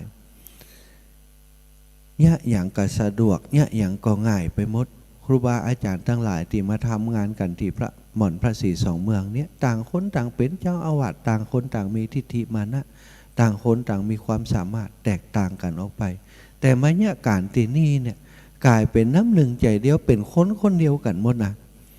อันนี้มันบ่ใช่บารมีของครูบาอาจารย์เป็นไปได้จะได้สถาท่านเจ้าคุณมหาทรัพย์ก็ดีหลวงพ่อพระเทพก็ดีเนี่ยอันนี้คือบารมีลูกหลานจะอู้อย่างออกไปแต่ละกรรมบางครั้งมันเหมือนกับว่ามันมีสิ่งที่พลักเปิ่นออกมาอู้นะอาตมาก็เช่นเดียวกันมาอยู่ที่นี่มาหันท่านเจ้าคุณมาหันหูบหันอย่างเปิ่นมันเย็นได้สถากรรมบางครั้งบางทีเนี่ยหนังอยู่หน้าไม้นี่นะสุมาเถอะบ่ได้เตรียมอย่างสักอย่างนะแต่ก็แปลกว่ากรรมอู้มันมาจากไหนสิ่งเหล่านี้ถ้าบัจใจครูบาอาจารย์เป็นเป่ากระหม่อมอาตมาว่าอาตมาบัจใจคนที่มีความเก่งกล้าสามารถบัจใจมีการศึกษาสูงอย่างนะศรัทธาทั้งหลายพุทธิทั้งโลกเนี่ยถ้าจะแต้ๆกับจบแค่มศ.3 นอกนั้นก็ไปเฮียนกศน.ก็เฮียนมจร.เนี่ยมจร.เปิ่นจบ3 ปีจบอาตมาปีเดียวจบนะบัจใจเก่งนะออกก่อนนะอันนั้นเฮามาหารว่าบางสิ่งบางอย่างเนี่ยครูบาอาจารย์เป็นเป่ากระหม่อมของเฮาอาตมาเวลาฟังอย่างเป็นคนที่จำยากเป็นคนอ่านอย่างแล้วจำยากแต่ก็แปลกว่าเวลาเวลาจายังเนี่ยมันเหมือนกับมีครูบาอาจารย์เปิ่นมาเป่ากระหม่อมเปิ่นมาดูแลเปิ่นมาปรับมาปรุงมาแต่งให้เฮาสามารถนำเสนอได้เป็นเรื่องเป็นราวไปอีน่ะอันนี้เป็นสิ่งที่อาตมาหันด้วยตัวเองศรัทธาจะหันจะได้บ่ฮู้เนาะอันนี้มันเป็นบุญเป็นปารมีธรรมที่ครูบาอาจารย์เปิ่นมอบเปิ่นแผ่มาให้เฮาอันนี้คือสิ่งที่อาตมามีความเชื่อมั่นแม้กระทั่งคนปองร้ายต่อตัวของเฮาเวลาเดินธุดงค์เนี่ยนะศรัทธาอาตมาเคยเจอก็ตัวเก่าหู้สัมผัสได้ว่ามีคนจะปองร้ายเฮาแต่สุดท้ายกลายเป็นว่าเขามายอมรับเขามากลัวเขามาเล่าให้ฟังว่าเขาหันมีสิ่งหนึ่งที่ปกป้องคุ้มครองเฮาบางครั้งก็เป็นละอ่อนบางครั้งก็เป็นคนใหญ่เดินด้วยก้นเฮาบางครั้งเขาก็เห็นเป็นพระสงฆ์องค์สังฆเจ้าเดินไปโดยเฮาเป็นกู้แพ้กันออกไปบางคนก็ยังมาถามว่าอาจารย์อีกรูปหนึ่งไปไหนแล้วเจ้าเปิ่นจะเอาของมาถวาย2 องค์ศรัทธามันเกิดจากอันหยังอาตมามีความเชื่อนะในการสร้างบารมีก็ดีในการทำคุณงามความดีอันหยังต่างๆก็ดีถ้าเขาตั้งใจแท้สิ่งศักดิ์สิทธิ์มีจริงเปิ่นจะช่วยเขาเช่นเดียวกันในครั้งนี้ที่อาตมาเดินธุดงค์ธรรมญาตราออกมาจากบ้านจากจ้องออกจากวัดจากวาที่ตัวเองปฏิบัติธรรมอยู่นี่ตั้งแต่เริ่มต้นมาเลยมีคนติดตามดูแลตึงญาติกาพี่น้องก็ดีตึงในครอบครัวก็ดีนะคนที่นอกครอบครัวญาติโยมที่เคยใส่บาตรอย่างก็ดีเนี่ยโอ้ติดตามเป็นห่วงเป็นใยบ่อยากให้มาเมินอยากให้กลับหีบอยากให้กลับเร็วๆศรัทธาญาติโยมทั้งหลายที่บ่เคยฮู้จักอาตมาปะกันระหว่างทางเกิดความฮักความเอ็นดูขึ้นมาบางพ่องเป็นนักธุรกิจมาปะใส่โอ้อาจารย์บ่ต้องเดินละเดี๋ยวผมจะช่วยกันเดี๋ยวผมจะบอกเพื่อนบอกผูงกันเอาอาตมาก็บอกว่าโยมถ้าอาตมาบ่เดินเฮาปะกันก็แท้บ่ปะอาจารย์อันนี้เฮาเดินมาถึงได้ปะกันแล้วตั้งหน้าอาตมาจะไปปะอย่างแหมบ่ฮู้อาจจะไปปะคนดีๆอย่างโยมแหมเป็น10เป็น20คนโลโยมจะว่าจะได้ท โครงการครั้งนี้อาตมาบักกึดว่าจะไปเปิ่งจะไปขอความเมตตาเอ็นดูจากไผ่คนใดคนหนึ่งเต่าอันอาตมาต้องการสตางค์20 บาทมักกว่าสตางค์ที่มาเป็นหมื่นเป็นแสนเพราะมันจะเป็นความร่วมไม้ร่วมมือกันได้บุญด้วยกันการเปรียบเป็นภาระเฮือแก่กันญาติโยมบอกคือเปิ่นไปใช่โอ้คนที่เป็นนักธุรกิจนั้นอยู่ที่เจียงของสถาเปิ่นก็ไวแล้วไวแหมไวแล้วไวแหมเปิ่นบอกว่าเปิ่นภูมิใจเปิ่นหันอาตมาแบกธงนี่3 วันแล้ววันนี้ผมว่าถ้าผมปะอาจารย์ที่ไหนกระจ่างผมจะต้องเข้าไปหาผมจะต้องไปกราบเมื่อใดหันมา2 วันเปิ่นบอกว่าเป็นหันแต่ว่ามีความรู้สึกอยากจะเข้าไปหาแต่ว่าบ่เข้าไปบ่จอดบ่แวะหาอีกวันหนึ่งวันที่3ในสถาเปิ่นไปปะปุ๊บเปิ่นจอดรถไปซื้อน้ำแล้วก็พอดีช่วงที่เปิ่นจอดรถไปซื้อน้ำอาตมาก็ไปแวะพักค้างตังคนนี้ไปเสาะหาอาตมาประเวิดขับรถขึ้นหล่องบัดหลังจะเจอพระอรหันต์เหี่ยก้ายหายตัวได้เนี่ยตะกี้นี่วะเป็นไปได้จะได้เขาปะมา3 วันยังบ่หายตัววันนี้หายตัวไปแกเสาะหาเสาะไปเสาะมาสุดท้ายแกไปปะที่อันอาตมาไปพักอยู่ในอัน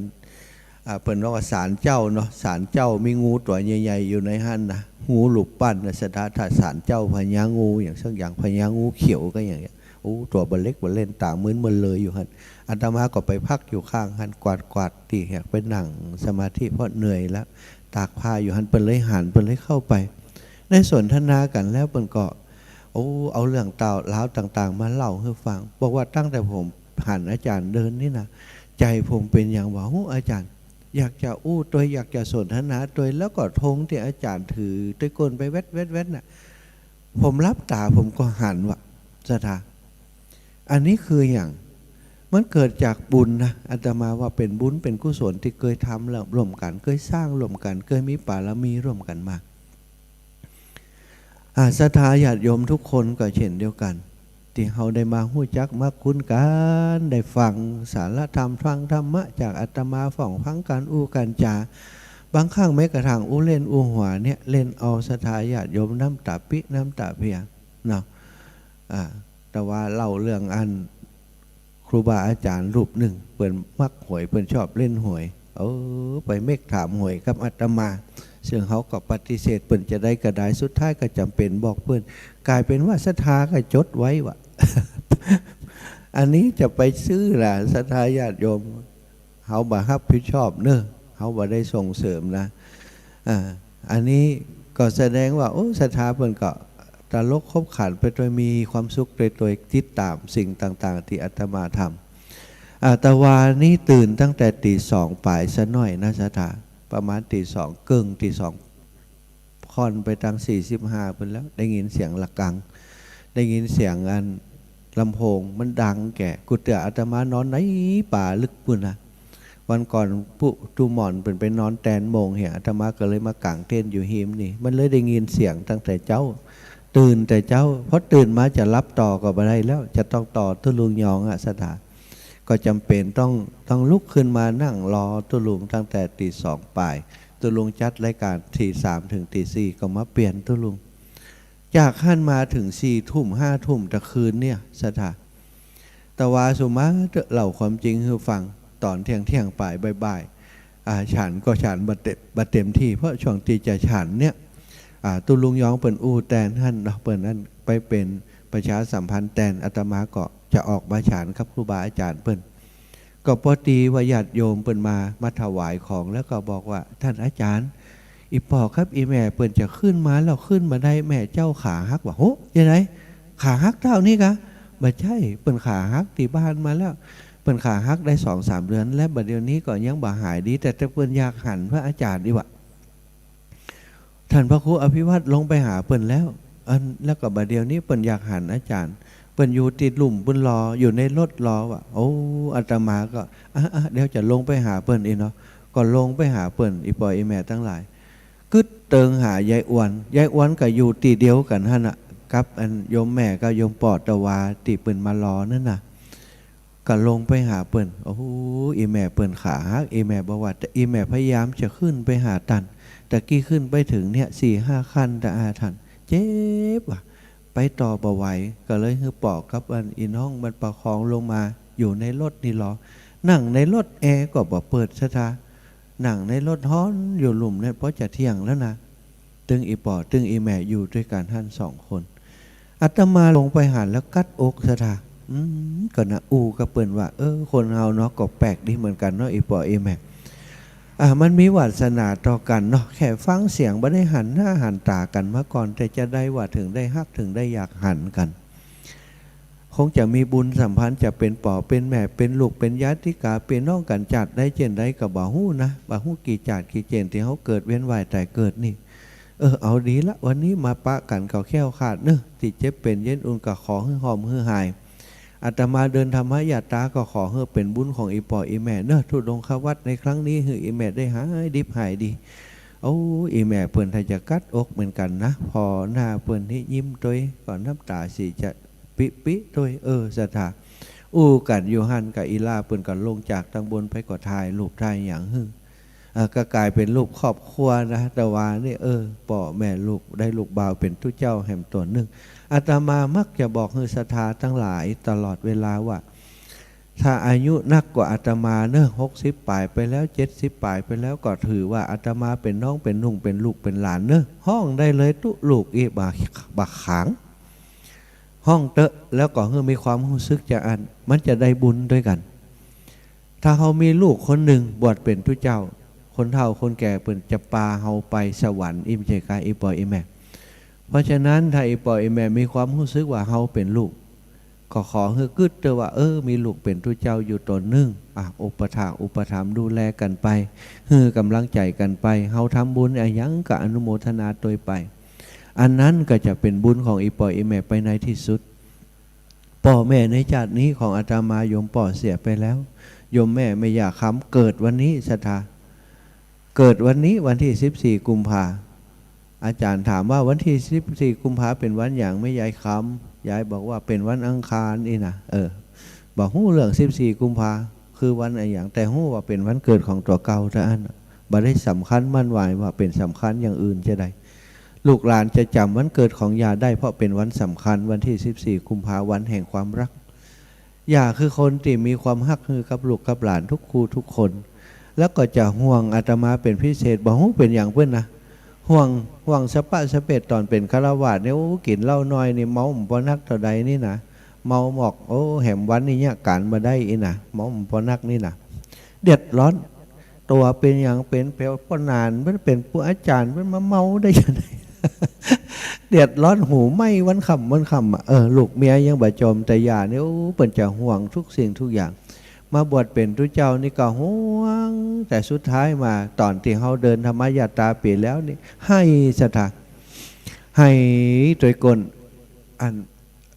เอาก็บอกว่าบ่ต้องให้นะถ้าอย่าให้เขาบ่ได้บุญเขาจะเป็นห่วงเป็นหามเขากับเพื่อทำเขาไปทำคุณงามความดีอยากจะให้เนี่ยอย่างตัวว่าจะเป็นแม่ตัวจะไปหู้อย่างอีวะเขาก็จะเป็นแม่จะได้เขาเป็นลูกเขาจะไปหู้อย่างกระแต้กับเพื่อนนะแม่ห่วงจะได้เขาบอกเขาก็เป็นเรื่องของเขาไปเขาเป็นป่อเขาห่วงลูกเอาห่วงจะได้ลูกมันก็บอกหู้อย่างเดียวกันนะศรัทธาอันนี้อีแม่เปิ้นว่ากำสุด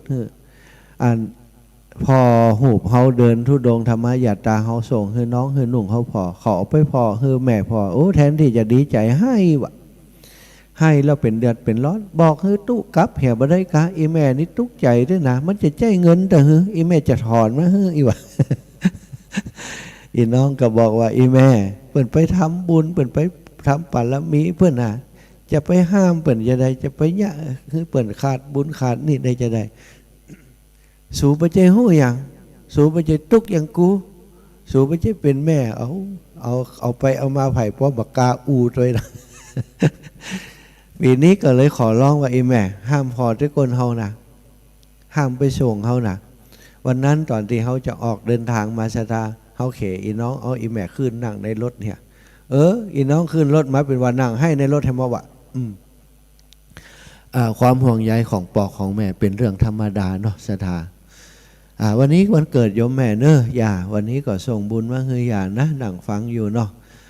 ลูกเต่าเข้าปันปฏิบัติทำอยู่เดินธรรมยาตราเพื่อการศึกษาเอาบุญเฮือหยาทั้งหมดเนอะขอเฮือหยาอายุมันขวัญยืนอยู่กับลูกไปเมินอย่า100เขาสัก80 ปลายเขาก็จะไปละไปพร้อมกันได้ซ้ำดีอย่าเนอะอยู่เมินแม่ย่าแม่ยายแม่อุ้ยแม่หมอนทั้งหลายที่มีวันเกิดในวันนี้ก็ดีที่บ่ใจวันนี้ก็ดีขอให้ท่านมีอายุมันขวัญยืนเหมือนกันคู่คนอาตมาภาพทำงานกับครูบาอาจารย์รับใจครูบาอาจารย์อยู่ที่นี่สร้างปุญญาบารมีในทุกสิ่งทุกอย่างก็ขอให้เป็นบุญที่สามารถเพื่อผายไปให้กับอีปออีแม่มีส่วนเป็นเจ้าบุญโดยกันกับผู้ขาทุกอย่างทุกประการเนอะบัจใจว่าตุมาที่นี่ก็เป็นบุญของตุคนเดียวนะนะบัจใจเนอะอีปออีแม่ฟังอยู่ตั้งบ้านตั้งจองโอ้ไวแล้วไวแหมอนุโมทนาบุญกับอาตมาก็ถือว่าอีปออีแม่ทั้งหลายนะมีส่วนแห่งบุญได้รับบุญได้รับกุศลครับอาตมาขออนุโมทนาเนอะกับโยมแม่เกี่ยงคำและเครือข่ายของอีแม่ตีเวียงป่าเป้าวันก่อนเนาะอีแม่มีตึงโยมแม่หมอมีตึงโยมแม่ครูคุณหมอนี่เพิ่งเกษียณมาได้หลายปีละ6-7 ปีแม่ครูก็เหมือนกันเกษียณมา6-7 ปีแล้วอายุ67-68บางพ่องก็80 ปลายเพิ่นมาหาบ่ได้เพิ่นคือปอกำนันปาแวะสถาวันนั้นแวะไปหามันบอกฮู้จะบอกคำว่าจะใดนะดีใจมันน้อยไปนะแต่มันนักกว่าความดีใจคืออย่างอาตมาบอกว่าถูกมันเหมือนกับว่ากลับไปบ้านของแม่เขานะกลับไปปะญาติผู้ใหญ่ติเปิ่นรอปุ๊บรอปะรอชื่นชมบารมีชื่นชมสิ่งที่เขากำลังทำอยู่นั่นนะไปหันสายตาไปหันแววตาไปหันการต้อนรับไปหันการดูแลมันถึงบ่อยากจะไปไหนสถาอยากจะอยากจะนั่งอยู่ทั้งหันเมินสัก1 ชั่วโมง 2 ชั่วโมงพุ่นนะมันมีความรู้สึกอย่างอันเนาะ5-6 คนอาตมาเอาหูมาแยงแล้วแยงแหมมันจะใดว่ามันเหมือนกับหันมาเมินแล้วอินะอันนี้เป็นสิ่งที่มันเกิดขึ้นกับตัวอาตมาบอกกับไผ่มาได้แต่อีปออีแม่ตีเคยสัมผัสเคยพบเคยปะกับอาตมาก็คงจะหูกับอีกท่านหนึ่งอีกคนหนึ่งที่อาตมาขออนุญาตถึงก็คือปอกำนัน4 ท่านชื่อใหม่นี่นะอาตมาจำถึงมาได้อีปอกันที่ยะกันเนี่ยอย่างบางกันตะพัดอะไรอย่างนี้นะบาดจำแล้วพอกำนัน4 ท่านไปเห็นแล้วประเดี๋ยวชื่อเก่าเปิ่นแต่ไปชื่อใหม่เปิ่นเปลี่ยนแล้วเป็นปอเลี้ยงเอียงคำเนี่ยแหมชื่อหนึ่งแต่คำว่าปอกำนัน4 ท่านมันจำได้นะปอกำนันนี่หันกันครั้งแรกตีอันเข้ากำตีว่าการอำเภอเวียงป่าเป้าอีปอมาทักมาถามบอกกากันอีปอว่าคำนี้มาเวียงป่าเป้าบอกให้อีปอเนอะท่านจะไปไหนปอจะไปส่งวะเขาก็ว่าคนเข้านี่ว่าแต่ก็อีนะบัจใจหู้จักกันแต่ละเขาบัจใจครูบาอาจารย์บัจใจคนที่มีป่าแล้วมีอย่างเปิ่นจะไปสนใจยังกึดในใจกึดเล่นบ่ได้มาปะติพระศรี2 เมืองมนพระศรี2 เมืองแห่งปะเขาก็เข้ามาตักจังอีพ่อได้ก็อีพ่อกำนัน4 ท่านนะกะอีน่ะอันท่านอาจารย์จะไปไหนบอกปอเนื้ออีกเขาก็ว่าคนเท่านี่แต่จ้าอีกมาแหมครั้งหนึ่งมาติหมอนพระศรี2 เมืองปะแหมเหาะสถาก็กำเก่านะเขาก็เลยว่าอีปอบัดเดียวนี้เขาจะเดินทุดงนะ ถ้าเดินทุดงมาทางเพศอาจบางครั้งบางทีจะไปธุระติครูบาอาจารย์เปิ่นยะอย่างที่ไหนสักตีเขาจะขออีปอไปส่งเดินได้ก็ได้กะท่านได้กะอีวะเดินทุดงมาแต่มาถึงวังเหนือจะมาประชุมที่บ้านวัดป่าเงี้ยกะโทรบอกเปิดไปทันทีทันใดสถาฮับอาตมาติวัดป่าเงี้ยคอยดูแลพ่อกอยโดยหาสอบถามอยู่ตลอดเวลาอาตมาเดินไปถึงไหนเปิ้นจะหู้แต่เปิ้นบักเคยโทรไปกวนไปไอ้ยังนะหู้แล้วก็เปิ้นก็ถามว่าท่านจะไปบ่ได้โทรบอกปอเนื่อจะกลับมาตีอันดอยนางแก้วบ่ได้ก็กลับมาบอกเปิ้นเนี่ยผ่านไปถึงไหนปอจะไปฮับหมดที่แรกอาตมาจะเดินไปตังเชียงคำสถาออกตังจุนตังอย่างพุ่นแต่คืดไปขึ้นมาอินดูอีปออายุเปิ้นนักแล้ว60 ปลาย70แล้วถ้าเขาเดินไปทางปุ้นเนี่ยเปิ่นจะตีรถไปวันค่ำล่ะไปฮับก็เลยว่าบ่เอาละวนกลับมาทางเพศดีกว่าก็เลยวนเข้ามาจากอำเภอเทิงวนเข้ามาไหลเชิญตะวันตรงเข้ามาในตัวเมืองเชียงรายแล้วก็ออกทางแม่ลาวออกทางแม่สวยก็จ้าเหี่ยสถาอีปอกินกาแฟบ่เจ้าแล้วก็ไปฮับอาตมา10 โมงปักกันที่อัน ป้ายทางที่จะถึงเข้ามาอำเภอแม่สวยเนี่ยประมาณสัก5 กิโลนี่อีปอกก็ฮับจากหันมาถึงที่ในตัวเวียงป่าเป้าก็โอ้โยมแม่แม่ชีกันธนีญาติธรรมทั้งหลายเปิ่นถวายเพลก็ปากันมาพบมาปะอาตมาโยมแม่สีดามารออาตมาที่วัดศรีสุพรรณที่โยมแม่กันธนีเปิ่นปฏิบัติธรรมอยู่ที่หันก่อนมาฉันเพลที่หันก็ปะญาติธรรมแห่งกลุ่มหนึ่งโอ้เปิ่นก็ติดตามครูบาอาจารย์มันก็ปะการฉันเพลด้วยกันที่หันจากนั้นก็มาบ้านโยมแม่เกี่ยงคำที่ว่าเนี่ยสถามันเป็นอะไรอย่างเบากึดอยู่ในใจว่าบ้านล่างเฮาบอกก่อนนี่ถ้าอย่าไม่เกิดแต่งเวียงป่าเป้านี่หลายรอบก็เวียงป่าเป้าก็ดีใช้ประกันก็ดีฝางก็ดีนี่มันเหมือนกับว่าไปแล้วมันมีความสุขอาตมาเดินไปใช้ประการเดินไปฝางนี่นะสถาโอ้หนทางมันยากนะหนทางมันยากมันแคบมันสะปะสะเปดได้รับบาดเจ็บมาก็ย้อนมันลงลิงลงดอยขึ้นลิงขึ้นดอยเนี่ยเป็นทางที่วิบากที่สุดเล่าให้เขาฟังว่าโอ้มาใดจะใดอีวะเขาว่าไปทั้งนั้นเนี่ยยากนะสัตว์หนทางก็แคบท่านไปทั้งนั้นก็อีวะบางคนบาดเจือแต่ก็บอกว่าไปทั้งนั้นน่ะอาตมาไปถึงใช้ประการมันมีความสุขใจสถาไปถึงเมืองฝางมันยิ่งกว่าสุขใจแหมมันเหมือนกับไปบ้านเก่าเมืองเก่าอาตมาไปนอนที่อันป่าจ้าบ้านเสาหินคืนแรกบ่เป็นอย่างคืนที่สองนี่ได้เรื่องเลยสถาฝันว่าทัดนั่นมันเป็นเมืองไอ้อย่างเมืองหนึ่งนี่ก็แปลกนะบ่มีให้บ่มีน้าบ่ยะให้ยะน้าเหมือนกับเฉลยซึกกับบ่ใจจะเป็นเฉลยกับบ่ใจจะเป็นอย่างก็บ่ใจใส่ชุดใส่อย่างก็เหมือนกันแล้วก็มีวัฒนธรรมไอ้อย่างที่เหมือนกันแต่ฟังบ่เปิ้นบ่ออกเปิ้นอู้ไอ้อย่างกันก็หันนิในนิมิตอย่างอันมันเป็นอย่างเหมือนกับเมืองกว้างๆใหญ่ๆอยู่ตรงนั้นเนี่ยที่อันป่าจ้าเสาหินนั่นนะก็เก็บอยู่ในใจฮะเป็นฝันก็ฝันไปนะฝันแต่ว่าฝันมันชัดเจนนะสถามันเหมือนกับหันได้หนังนี่นะทีนี้ก็ไปหลังจากนั้นก็คือจะเดินทางแล้วก็แวะบ้านโยมแม่จงดีโยมพ่อหมออินทร์ไปฮับบาตรที่ฮั่นอีปออีแม่เป็นนิมนต์ฉันกาแฟนิมนต์อย่างที่ฮั่นก็ไปฮั่นโอ้โยมแม่เป็นว่าท่านถ้าเป็นนั่นวันก่อนอีแม่อันฝันอย่างอี้นี่อีแม่บอกไปหาท่านตีอันป่าจ้าหันละถ้าคืนอีวะ พอคืนก่อนเป็นไปหนังอุกอาตมาหันสนทนาธรรมกันเกือบจะ3 ทุ่มแล้วก็กลับ3 ทุ่ม4 ทุ่มก็กลับมานะถึงโยมแม่และคุณปอหมอเขาก็ถามว่าแม่ฝันจะได้ฝันยังอีแม่นคำบ่แม่นอีนะเขาก็เล่าเขาเปิดฟังอีแม่ว่าท่านยังหู้อีวะเป็นเรื่องเดียวกันเลยนะเป็นเรื่องเดียวกันครับที่เฮาว่าตะกี้นะสถาอีแม่ว่าเป็นอย่างอันเนี่ยวะเนาะอันนี้ก็แปลกเหมือนกันเฮากับโยมแม่จงดีก็บ่เคยหันหน้ากันมาก่อนปอหมออินทร์ก็เหมือนกันอีปอก็เหมือนกับปออันกำนันสีทันนี่แหละสถาติดตามตัวเฮาที่เขาไปเมืองฝางนั่นนะวันก่อนมีโยมเปิดไปส่งเขาจากป่าจ้าแม่ศูนย์ก็อย่างนอกปอเนาะไปที่ก่อนจะถึงวัดพระบาทอุดมแล้วก็ลงเดิน ทีนี้ก็คือช่วงที่เปิดไปส่งเนี่ยคือเขาจะต้องไปเดินชดเชยก็คือปอกเปิดไปส่งอีปอกเปิดก็ไปส่งที่เขาเดินชดเชยหันมาแล้วก็ล้อหับเขาแหมได้สนทนากันหลายเรื่องหลายอย่างแล้วเปิดก็แอบถ่ายรูปเขาบันทึกภาพเขาเปิดบอกว่าเปิดหันแล้วเปิดมีความสุขแล้วเปิดหันสิ่งที่เขาทำเปิดว่าเป็นสิ่งที่หลายคนก็คงจะทำได้ยากนี่นะท่านทำได้จะใดอาตมาก็บอกว่ามันมีสิ่งที่พลักอาตมาทำในอีปอ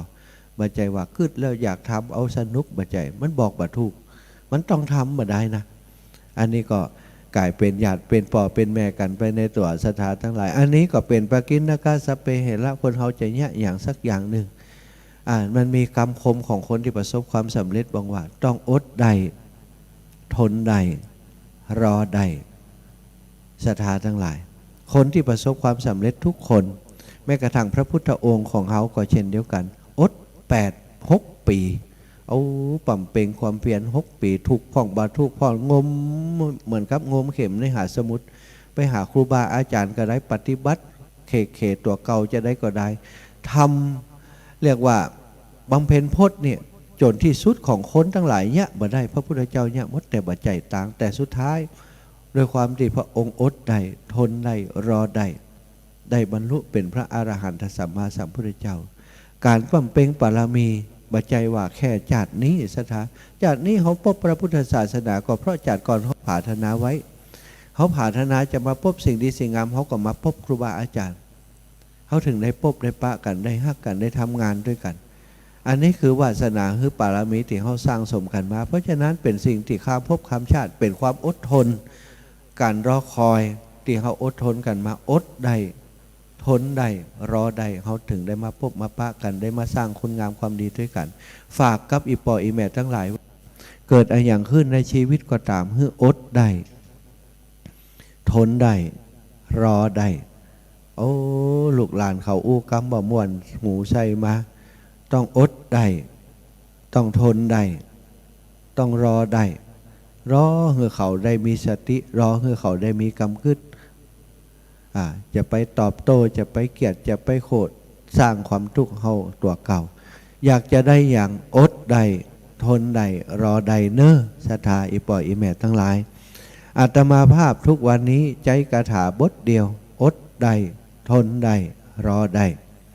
เดินไปแต่ละก้าวมันก็ก้าวไปเหมือนเต่าเนี่ยกะศรัทธาขอเฮาบ่ยุดเป้าหมายต้องถึงวันที่9 มีนาถึงอุทยานธรรมสุนทรมุนีแน่นอนตอนนี้ทราบข่าวว่าศรัทธาญาติโยมพี่น้องญาติธรรมทั้งหลายจะไปร่วมบุญจะไปเป็นผู้มอบปัจจัยสตางค์ให้กับโรงเรียนบ้านตรงปงตานพระป่ากันที่สุนทรมุนีแล้วก็จะมอบตังค์ด้วยกันนี่นะหลายท่านหลายกลุ่มหลายคณะด้วยกันอาตมาขอแจ้งให้ศรัทธาพี่น้องได้ทราบว่าถ้าไปด้วยกันถ้าไปมอบด้วยกันวันนั้นจะเป็นบุญใหญ่ที่อีปออีแม่ร่วมกันทำกับเฮาในปีนี้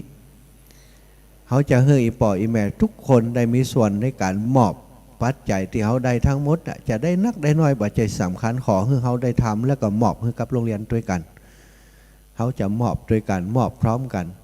บัดเดี๋ยวนี้โยมปีพิษสมัยเปิดตั้งพระป่ากล่องละสาวโอ้มีคน25 กล่องเนื้อทานเนื้อ50 กล่องเนื้อ100 กล่องเนื้อโยมแม่จิรพันธ์โมปอเนี่ยกำลังกลับมาจากต่างประเทศมาถึงบ้านวันนี้ถ้าจะได้ปะอีแม่แล้วอีแม่เอา50 กล่องนะท่านเวียงปะเป้านี่จะไปหลายอยู่เนอะเขาเจือมันเพราะโยมแม่นี่ต้องระดมกำเดียวปุ๊บ1 3 4กันนี่ไปแน่นอนสถานทั้งหลายพี่น้องต่างจังหวัดก็เช่นเดียวกันเนื้อไผ่บักเกยหันหน้าเฮากำเตื้อฟังรายการจากวิทยุอยากจะพบจะปะอยากจะร่วมบุญตัววันที่9 มีนาที่จะถึงนี้ทำบุญใหญ่ด้วยกันมอบปัจจัยเป็นวิทยาทานมอบให้กับโรงเรียนบ้านตรงโป่งแล้วก็มาเอาบุญด้วยกันบุญปารมีธรรมทุดงควัตอาตมาจะมอบให้อีปออีแม่ทั้งหมดในวันนั้นมอบโดยวิธีใดบอกแต่ว่าวันนั้นอีปออีแม่จะได้บุญกับเขาเต็มแล้วจะมอบผ่านตัวเขาไปสู่โรงเรียนพร้อมกันในวันที่9 มีนาเนอะจากนั้นหลังจากวันที่9 มีนาแล้วอาตมาประมาณวันที่11จะมาช่วยเปิ่นแปลงบันไดที่จะแปลงที่ม่อนพระศรี2 เมืองนี่อาตมาจะมาอยู่ที่นี่ตั้งแต่วันที่11จนบันไดเสร็จบันไดแล้วเนอะศรัทธาที่สุนทรมุนียังจะบ่ยะอย่างเตอจะมาที่นี่ก่อนเพราะทุกครั้งทุกคราวที่ครูบาอาจารย์เนี่ยการออกแหงเนี่ยอาตมาบ่ได้มาช่วยมีแต่ออกเสียงที่เนี้ยมาอยู่ที่นี่เนี่ยแต่ว่าออกเสียงที่ตะวาวันคำนะออนท็อปออนแท็บหมดตะวานี่บ่ได้งีบซากหน่อยตั้งแต่ตี 2จนถึง4 ทุ่ม5 ทุ่มหลายคนก็เป็นห่วงว่าอาจารย์ได้จะได้วัน1 8 9 ชั่วโมงเขาก็บอกหู้นะแต่ว่าถ้ายั่งแล้วก็มดแหงเลยแอบเลยตะวานี่ขนาดกลางวันนี่นั่งไปถ้ารับตาไปรับเลยดูสถาจำเป็นต้องลุกขึ้นยืนเดินไปเดินมาไปตัวอันนี้ก็ทำหน้าที่คือครูบาอาจารย์เป็นได้สบายอกสบายใจเอาละมีเวลาแหมน้อยเดียวใครจะโทรเข้ามาก็โทรเข้ามาก่อนจะถึง5 โมงเด้ออีปออีเมลทั้งหลายเอาสายเดิมเนอะ0808844173นะ0808844173เนอะโทรเข้ามาได้เนอะโทรเข้ามามาจามาฮื้อกำลังใจกันในวันนี้ วันนี้เป็นวันเกิดของแม่ย่าเนอย่าวันนี้ลูกเบาอยู่ที่เพชรลูกอยู่ที่พระศรีสองเมืองเพชรเอาบุญส่งมาให้ย่าเนอะอาจจะบ่มีเวลาโทรหาย่าถ้ามีก็จะโทรไปให้ปอนนะแต่ถ้าย่าฟังอยู่ก็ถือว่าวันนี้บุญทั้งหมดตีลูกทำผ่านมาและจะทำต่อไปมอบให้กับย่าของให้ย่าคำแต้มคมอายุ80 ปีจงมีอายุ120 ขบเขาวสาอยู่กับลูกกับเต่าชื่นชมปุญญาบารมีไปด้วยกันสร้างบุญไปด้วยกันเนื้อย่าเนอะเอาศรัทธาญาติโยมโอ้มาแล้วกะบ่เปิดเสียงแล้วก็เปิดโทรมาแล้วบ่ได้ยินเอาเจริญพรอีแม่เจ้าไอ้สาเจ้าท่านมหาสมศาสตร์เจ้าหน่อยคิดก้มนะเจ้าจะยาวนะเจ้าแม่เจ้าปีหน้า66ขอเดินยาตราขอถูดงว่าผ่านรับคุณเจ้าว่าต้องยาวนักเอาปอเบาๆขอเดินเอาลำฟังเชียงใหม่100 กว่ากิโลขอนิมนต์ไปจังหวัดเชียงใหม่ปักทางเจริญมาสายเอเซหนทางที่เดินปากทางเจริญดอยหน่อยเนอะเจ้ารวม3 จังหวัดเหมือนเดิมอย่างเก่าปีหน้าเนอะเจ้าศรัทธาจักรอว่าต้องเดินไกลญาติโยมลองขอ100 กิโลขอเนอะปีหน้าขอเนอะปีหน้าเจ้าปีหน้าจะไปเดินไกลเนอะเจ้าสาธุมีมนต์ว่าเนอะว่าเนอะเจ้าไว้สาธุปีหน้าสัญญาว่าจะมาเชียงใหม่มีคนนิมนต์แล้วเนอะแต่จะเดินวนทุกอำเภอนะไอ้แม่อย่างน้อยก็มันจะได้สัก2,000 กิโลกะเนาะเอาแล้วเจริญปอนนี่แม่เนอะบุญรักษาแม่เนอะเจริญปอนเอาสลับสายแล้วเนอะเจริญปอนเจริญปอนอีปอไอ้แม่โยมแม่จันศรีสุขายไอ้แม่ห้ามโทรมาเบอร์นั่นเนอะมันเป็นเบอร์ที่เขาเปิดสำหรับไลฟ์สดอยู่แม่เจริญปอนอีปอว่าเลยครับผมพระบุญปาดมโนครเสาหินฟางครับโอ้อีปอนี่ไปอยู่ด้วยกันที่บ้านเสาหินท่านนะเขาจะไปวันที่20 มีนาเขาจะไปนอนท่านแหมนะปอครับผมเลยไปกลับไปสาท่านอาจารย์จนได้เอานักะเอาวันที่9นี่ไปฟังท่านอาจารย์เล่าหรือกี้น้ำตาผมไหลเลยโอ้พี่ดูท่านอาจารย์แท้โอ้ขี้ให้แหมแล้วมันภูมิใจแทนครับผมโอ้นั่นกะความรู้สึกอย่างมันก็เกิดกับเฮาเหมือนกันนะปอครับเรียนก็จะได้ไปไหว้สาท่านอาจารย์เนาะสาธุปอสาธุกลับไหว้สาครับบุญรักษาปอเนอเจริญปอนเอาสายนี้มาแล้วอันนี้แฟนประจำแฟนคลับประจำไม่จ้าเจ้าอีแม่อุ้ยอินแม่สาบเสมิงเนาะฟังจากอาจารย์ทำมาต้องเสมิงไม่ได้ก็โทรหาแม่อุ้ยเนอะเอาแน่นอนล่ะไปปุ้นบัดโทรหาอุ้ยได้จะได้เจ้าแล้วก็ประเด็นนี้ขอบอกเพิ่มถ้าพ่อครูพัฒนาที่กรมว่าเอาเหรียญนะเพื่อคนที่จะไปบูชาเอาที่ห้านโดยเนอโอ้เปิดคงจะเตรียมไว้ส่วนหนึ่งนะแม่เนอบัดต้องห่วงเนาะบัดได้จองแล้วแต่จะถ้าไปห้านจะไปบูชาเอาห้านนี้นะถ้าบัดได้ก็บ่เป็นหยังเนาะแต่ว่าเปิดก็คงจะเตรียมอาตมาคึดบัดได้นะสาธุแม่คนที่จะไปบูชาห้านนะเจ้า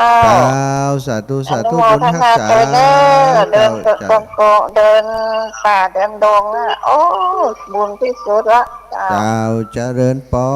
นแม่เดี๋ยวแม่บัวพัดกุหลันมาแห่ใหม่เนอะแม่ไม่ย้ายวันนี้จะได้ว่าโทรติ๊กนี่ฮะยังไม่จะการเจ้าโอ้มีกระถ่ายอย่างโทรกระติดเนี่ยฮะกระถามาหานั่นแหละกระถ่ายอย่างกระถ่ายอดเอาทนเอารอเอานั่นกะเจ้าสาธุแม่ยายพร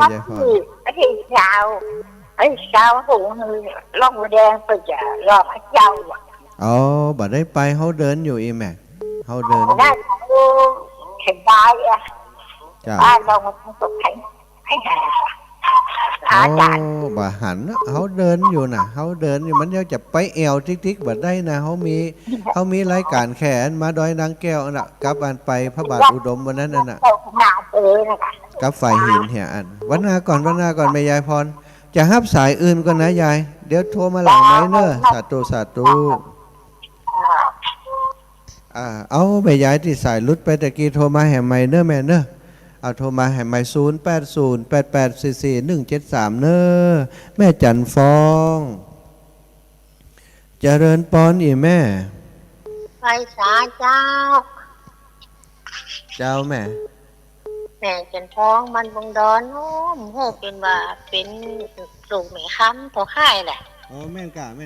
ลูกแม่ค้ำปอกไข่นะกะลูกแม่ค้ำปอกไข่นะกะ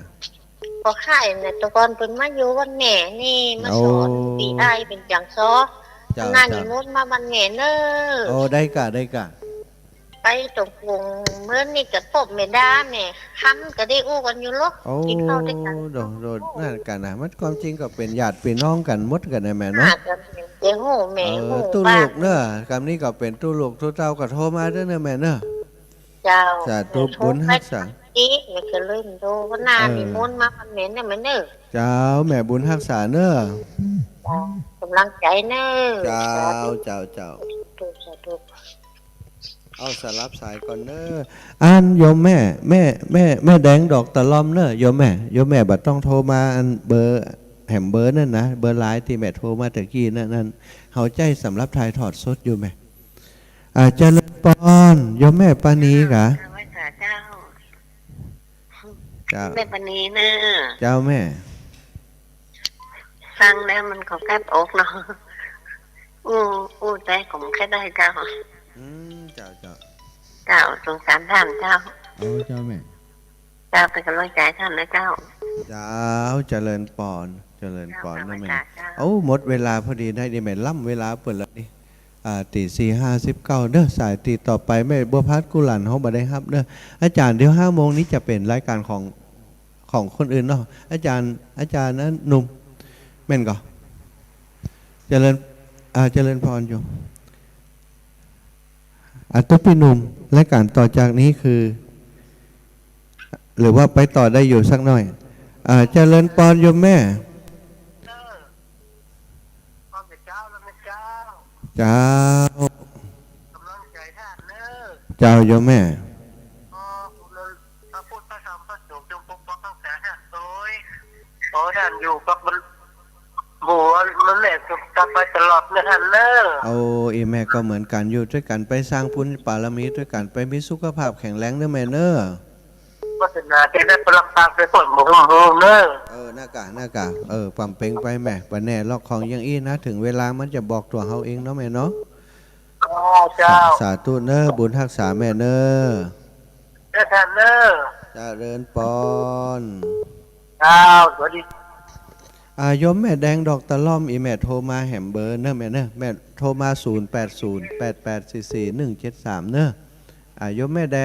ดงดอกตะล่อม0808844173แม่โยมแม่เจริญปอนแม่อู้เลยตีเฮาฮับสายไปเดียวเนี้ยเจ้ามัสการเจ้าเจริญปอนแม่เจ้าจอมตองเจ้าบ้านจอมตองฟังชัดเย็นนะเจ้าติดตามพระอาจารย์ตลอดนะเจ้าบ้านจอมตองอำเภอจอมตองก็แม่เจ้าอยู่จอมตองน้ำลากเลยเ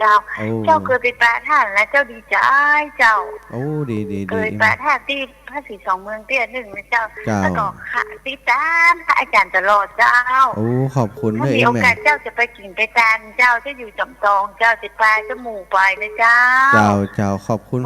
อีแม่เอาโซ่หาพระอาจารย์จังหวะจะฟังน้ำตาเจ้าก็ไหลเลยเจ้าที่เจ้าก็ไหลเจ้าจะดูพระอาจารย์เจ้าปิติมันเกิดปิติขึ้นปิติในบุญเพราะอีแม่มีบุญตัวนะถ้าปิติในบุญนี่แสดงว่าเขามีบุญตัวเจ้าฟังพระครูนะเจ้าที่ดูพระครูก็ค่ะพระครูกับโปมาแย้งเนาะเจ้าว่าเนี่ยมาสอนเนี่ยเจ้าแม่เจ้าสาธุเนอะครูบาอาจารย์หลายรูปหลายองค์แต่ว่า ทำหน้าที่กันไป จะฟ้ามที่สุดดวงจะฟ้ามพระอาจารย์เจ้าเมื่อคืนจะกัดแต่ว่าจะนึกถึงพระอาจารย์เนี่ยตังนอนแต่เที่ยวแกตังเนี่ยอย่างแกเดินแกอย่างเจ้าโทรแบบนี้เจ้าโทรแบบได้เจ้าบอกลูกว่าเจ้าไหวเจ้าสาวเจ้าโอ้ดีแล้วอย่างอีถูกต้องแล้วแม่สาวเจ้ากาบอกว่าเมื่อคืนเห็นนึกถึงพระอาจารย์จะเดินเนี่ยได้เพราะวันนั้นเจ้าก็เดินตรงสายประการนั้นมันมืดจะไปกับจมูกไปทุล่าไปอันนั้นไปกับพ่อหากับพระอาจารย์จะเดินทุรงมาตรงนี้ก็เจ้าจับเปิ้ลไปอีกจอดก่อนได้พ่อต้องออกหน้าต่างข้างพระอาจารย์เดินมาตรงนี้เนาะมาตึงจังแสนนี่เนาะก็ถึงไงเจ้าอยู่ในโลกก็คือเจ้าสาธุบุญรักษาแม่เนอะสาธุเจ้าพระอาจารย์เนาะวันนี้วันเกิดนี่พระอาจารย์นะเจ้าสาธุเอาเจริญพรโยมแม่พวงพกาจากอุโมงค์โยมแม่พวงพกาจากอุโมงค์รับสายแล้วเนอะสายลุดไปกะโยมแม่เอารับสายใหม่เนอะสายใหม่โยมแม่คำแดงพระอาจารย์เจ้า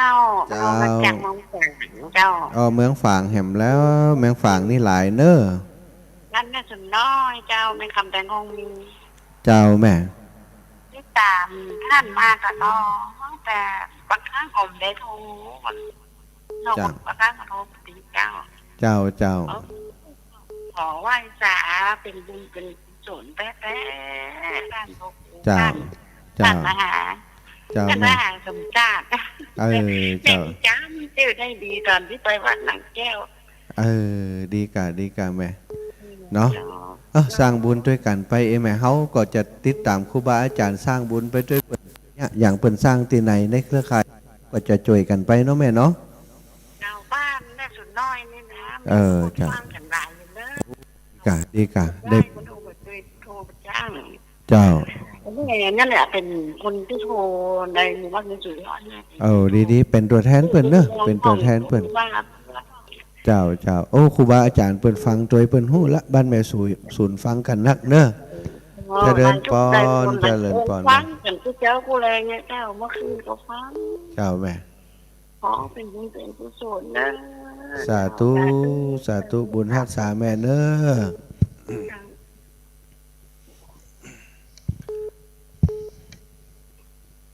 เจริญปอนการนมัสการเจ้าไม่ฟังอยู่เลยเจ้าเจ้าแม่อันแม่กับลูกนี่นะมันตึงหนีเงี้ยนะเจ้าถ้าธรรมดาเปิ้นเนาะธรรมดาเปิ้นมันมีกำตึกใส่เขาว่าไปห่วงเปิ้นอย่างเพิ่นแหละสู่ไปเจแม่อีหวะก่อนแล้วไปเฮาถึงวันเฮาเถียงบ่จะได้น่ะเฮาว่าอีแม่หันเด้อก็ยังบ่ยั่งพ่องอีแม่พอแล้วก็ให้ตัวอีน่ะเฮาว่าก็จะให้อย่างตัวบ่เจแม่อีว่าก่อนแล้วไปแล้ววันนี้ก็อวยพรให้ไปแล้วนะเนาะเอาแล้วนะครูบาอาจารย์เปิ้นมาแล้วบัดเดี๋ยวนี้เวลาของอาตมาความจริงหมดไปตั้งแต่กี้แล้วแต่ว่าล้อครูบาอาจารย์เปิ้นจะเข้ารายการไม่ได้ตอนนี้ครูบาอาจารย์พักผ่อนมาแล้วแต่อินดูเปิ้นเหมือนกันตะวาเนี่ยเขาดูแล้วเปิ้นเป็นภูมิแพ้นะอีแม่แต่หันกวาดหันเนี่ยอย่างนี้บ่มีไผเนี่ยเปิ้นก็เนี่ยกวาดแล้วก็มันเป็นฝุ่นเป็นอย่างนะอาจารย์ก็เลยเป็นวัดเป็นไออย่างต่างๆแต่ก็บ่ได้เป็นอย่างนักศรัทธาบางผ่องก็ห่วงว่าถ้าคืนได้ยินเสียงอาจารย์เป็นวัดเป็นบ่สบายก็นะก็ยังแข็งแรงอยู่แต่ว่าเป็นวัดภูมิแพ้บ่ได้เนอะศรัทธาตอนนี้ครูบาอาจารย์เปิ้นมาถึงแล้วจะให้เปิ้นเข้ารายการเปิ้นห้องหมู่เฮาตื่นเฮกำนะอาตมาก็จะฟังด้วยศรัทธาอย่างเงี้ยนะจัตตารโอธรรมาวัฏันติอายุวันโนสุขังพลังถวายความเคารพมอบเวลาคืนให้กับครูบาอาจารย์ครับ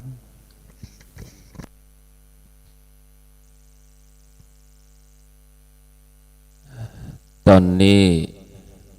เวลา5:08 เป็นเวลาที่เฮาตั้งหลายจะได้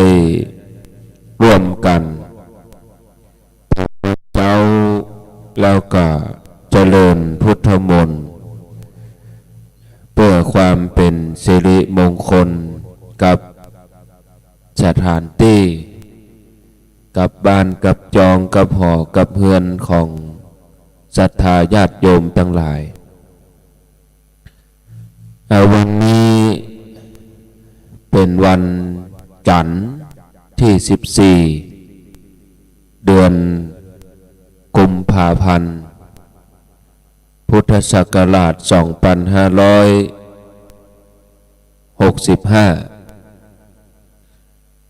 เลยเวลาแถม2 วันก็จะเป็นวันสำคัญต่างพระพุทธศาสนาวันมาฆบูชาในวันที่16กุมภาพันธ์ซึ่งวันที่16กุมภาพันธ์นั้นถือว่าเป็นวันสำคัญของเจ้าพุทธโดยเฉพาะบรรดาพุทธศาสนิกชนพุทธบริษัทพระสงฆ์องค์เณรจะต้องรู้ความสำคัญว่าวันมาฆบูชานั้นมีความสำคัญจะใดถ้าว่าเป็นพระเณรบ่ฮู้จักวันมาฆบูชาก็หมดท่าถ้าสมัยอาจารย์เจ้าคุณมหาทรัพย์นรินทร์โทเพิ่นก็ว่าเปี่ยงเข้าสุกบ่ได้ ถามเรื่องวันมาฆบูชาถ้าบ่ฮู้สอบนักธรรมก็ดีบรรดานักธรรมหรือธรรมศึกษาก็จะต้องจำว่าวันมาฆบูชานั้นมีความสำคัญจะใดก็เดี๋ยวแหมสักกรรมถ้าครูบาอาจารย์มาพร้อมประมาณสัก5:15เราก็จะได้เริ่มในการได้ทำวัดจนถึง6 โมงก็ขั้นเวลาถ้าจะฟังยาวก็ไปฟังในวิทยุปุ่นเนาะศรัทธาญาติโยมสถานที่ครูบาอาจารย์เพิ่นได้มาอยู่นี้แล้วก็เสียงที่ญาติโยมได้ฟังนี้ก็เป็นเสียงจากการส่งเสียงกระจายเสียงจากม่อนพระศรีสองเมืองม่อนพระศรีสองเมืองคำว่าม่อนยังเขาจังได้ยินแหล่งท่องเที่ยวที่ดังคนจังไปเอวกันม่อนแจ่มคำว่าม่อนนั่นก็คือดอยนั่นเองม่อนจอมพอม่อนจอมแจ้งอันนี้ม่อนเป็นม่อนดอยม่อนห้วยแก้วม่อนฤาษีเป็นม่อนไปเวลาเราไปแพะไปป่านี่เรายืนบนม่อนดอยก็คือบนยอดดอย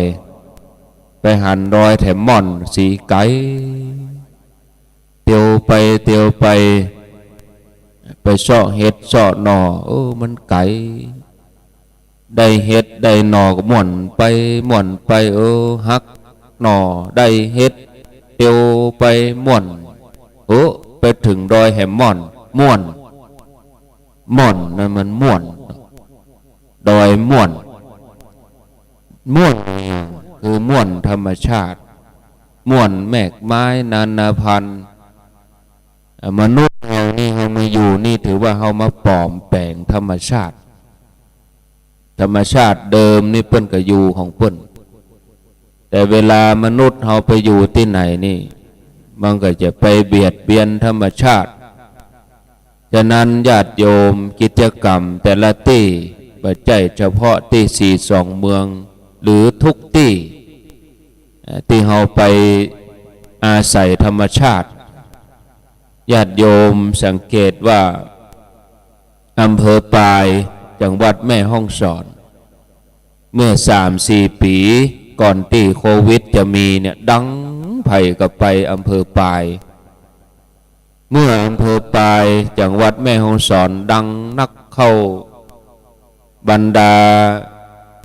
ละครหนังผู้กำกับเพิ่นก็เอาไปถ่ายทำหนัง แสดงหนังแสดงละครก็ดังขึ้นมาแถมมีดารามีอย่างไปเมื่อดังมาแล้วก็บรรดาหมู่กลุ่มทุนก็ไปตั้งรีสอร์ทตั้งร้านอาหารขายกาแฟแล้วก็ไปเบียดเบียนวิถีชีวิตของคนอำเภอปายซึ่งอำเภอปายดั้งเดิมเปิ้นก็อยู่แบบวิถีชีวิตแบบเจ้าบ้านนักท่องเที่ยวก็อยากจะไปดูแบบนั้นเอาไปเอามาก็กลายเป็นร้านคาราโอเกะจากที่2 ทุ่มปิดไฟแต่ละหมู่บ้านเจ้าบ้าน2 ทุ่มก็ดักปิ้ง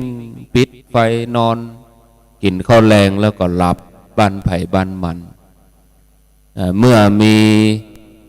ร้านอาหารคาราโอเกะฝรั่งก็คนไทยก็เข้าไปรถใหญ่รถน้อยบิ๊กฟุตรถออฟโรดเข้าไปก็ทำให้การอยู่การกินก็เปลี่ยนแปลงไปจากที่เคยนอน2 ทุ่มนอนเที่ยงคืนจากเคยนอนเที่ยงคืนก็มานอนตี 1ตี 2เปิดเพลงกันบึ้งบังบึ้งบังในที่สุดก็อยู่ได้บ่เมินแบบเดี๋ยวนี้เขาก็เลยบ่ฮู้จักละแต่ก่อนนี่โอ้ไผ่ก็ไปอำเภอปายไผ่ก็ไปอำเภอปายเดี๋ยวนี้บ่ายมาใครไปกันละเพราะว่าไปหันร้านคาราโอเกะร้านอาหารโรงแรมประเด็นนี้ก็ล้มกันระเนระนาดไปเลยลงทุนกันเป็นหลายล้านศรัทธาญาติโยมอันนี้ที่มานี้ก็เพื่อจะให้เฮาเข้าใจสัจธรรมอย่างหนึ่งคือความเกิดขึ้นตั้งอยู่ดับไปที่พระองค์ได้ทรงตรัสไว้ตัวนี้เนี่ยบ่มีเปลี่ยนแปลงถึงแม้จะโลกยังได้ก็ตามกฎนี้บ่มีเปลี่ยนแปลงเลยคือกฎพระไตรลักษณ์บ่เคยเปลี่ยนแปลงนะบอกว่าจะกี่ปีมาเก่าหรือต่อไปตั้งหน้าถึงแม้หมู่เฮาจะจากโลกนี้ไปแล้วกฎนี้ก็ยังเหมือนเดิมนั่นคืออนิจจังทุกขังอนัตตาศรัทธาญาติโยมทั้งหลายจุดสูงสุดของพุทธศาสนาคือเฮาได้หันอนิจจังทุกขังอนัตตาคือการเกิดขึ้นตั้งอยู่ดับไปครูบาอาจารย์เจ้า ที่เพิ่นมาปฏิบัติถ้าเพิ่นเข้ากรรมอยู่ตามต้นไม้เปิ้นฮ้องว่าลุกขมูลเพิ่นก็จะดูใบไม้เวลาใบไม้ร่วงตกลงมาจากต้นไม้ปิวลมลงมาเพิ่นก็จะนั่งพิจารณาใบไม้ปิวบางต้นเพิ่นนั่งภาวนาใบไม้ปิวตกลงฝ่ามือเพื่อออกกรรมฐานแห่งกรรมใบไม้เต็มหน้าตัก6 ใบ 7 ใบใบไม้ยองอยู่บนหัวก็มีเปิ้นบัดตวงบัดติงเมื่อเปิ้นคลายออกพระกรรมฐานเพื่อก็พิจารณาบางตนเพื่อก็กำใบไม้มาดูแล้วเพื่อก็แง่นพอใบไม้โอ้ใบไม้หล่นหันอนิจจังหันอนิจจังใบไม้ที่มันอ่อนเมื่อก่อนอย่างหมู่เฮามากันเนี่ยเฮามาตั้งแต่หน้าฝนตั้งแต่มันจุ่มตั้งแต่ใบไม้เขียวนะแบบเดียวนี่เราดูใบไม้ผลิคือเฮาพอไปตามม่อนดอยก็หันสีแดงสีเหลืองอันนั้นไม่ใช่ดอกนะเป็นว่าใบไม้มันเหลืองมันเกียมจะล่วงโรยลงมาอันนี้ก็หันอนิจจังแต่มันหนึ่งโดยเอาธรรมชาติมาสอนญาติโยมท่านทั้งหลายชีวิตเฮาทั้งหลายก็เหมือนเดียวกันที่เฮาบอกว่าสิ่งที่ยากที่สุดในพระพุทธศาสนา เวลาอุปชาเพิ่นสอนพระบวชใหม่เพิ่นจะสอนให้หันอนิจจังทุกขังอนัตตาแล้วเพิ่นก็จะบอกว่าการเกิดเป็นมนุษย์เนี่ยยากเน้อกิจโฉมนุสสะปฏิลาโภการเกิดเป็นมนุษย์เนี่ยยากกิจฉังมัจจานะชีวิตตังการได้มีชีวิตยืนยาวเนี่ยยากกิจฉังสัทธมะสวนังการได้ฟังธรรมเป็นเรื่องยากกิจโฉพุทธานุปาโทการเกิดของพระพุทธเจ้ายากสี่อย่างบัดแท้บ่ว่านี่นะครูบาอาจารย์ญาติโยมบัดแท้บ่ว่าบ่มีบุญแต่ว่าบ่ได้มาปะนะสี่อย่างเนี่ยเป็นยังไงบ่มีบุญเราก็ได้มาเกิดเป็นคนเขาค่อยขี้ดินพอมันมีมดมีแมงมีไส้เดือนมีสัตว์เดรัจฉานกี่ชนิดมันอยู่บนฟ้าอยู่บนอากาศสัตว์เดรัจฉานตายเกิดบางทีมีชีวิตอยู่ได้เพียงแค่เกิดมาใจจัดเกิดร้านเกิดมากินนอนสืบพันธุ์ตายบางชนิดเกิดมารอวันตายอย่างเดียวบะหมี่อายตนะบ่ครบเฮาหันสารคดีสัตว์ทะเลบางชนิดบะหมี่แกนตานะแกนตาบะหมี่อาศัยหูดังดมกลิ่นอย่างเดียวอย่างไส้เดือนเนี่ยมุนไว้นะอาศัยความรู้สึกสัมผัสแต่มนุษย์เฮานี่อายตนะครบหมดตาหูจมูกลิ้นกายใจก็แสดงว่ามีบุญมาก่อนถ้ามีบุญมันได้เกิดเป็นคนทีนี้ความยากอันที่หนึ่งมันเป็นง่ายสำหรับเฮาก็ต้องตรองตัวเองว่าสิ่งที่พระองค์ตรัสว่ายากประเด็นนี้เฮาได้เกิดเป็นคนมันง่ายแล้วลุนง่ายต่อมามีชีวิตยืนยาวยากก็บ่ยากแล้วเฮาผ่านโลกผ่านหนาวผ่านช่วงอายุมาต่อใดสิ่งที่ยากที่สุดนี่ท่านทั้งหลายครูบาอาจารย์ผ่านมาตลอดผ่านทุกอย่างปัญหาอุปสรรคแก้ปัญหาบางครั้งก็ทุรักทุเลบางครั้งก็หวานอมขมกลืนบางครั้งก็น่าชื่นอกตรมผ่านมาทุกอย่างหลายท่านทำงานอยู่กับคนพอใจและไม่พอใจถูกใจและไม่ถูกใจ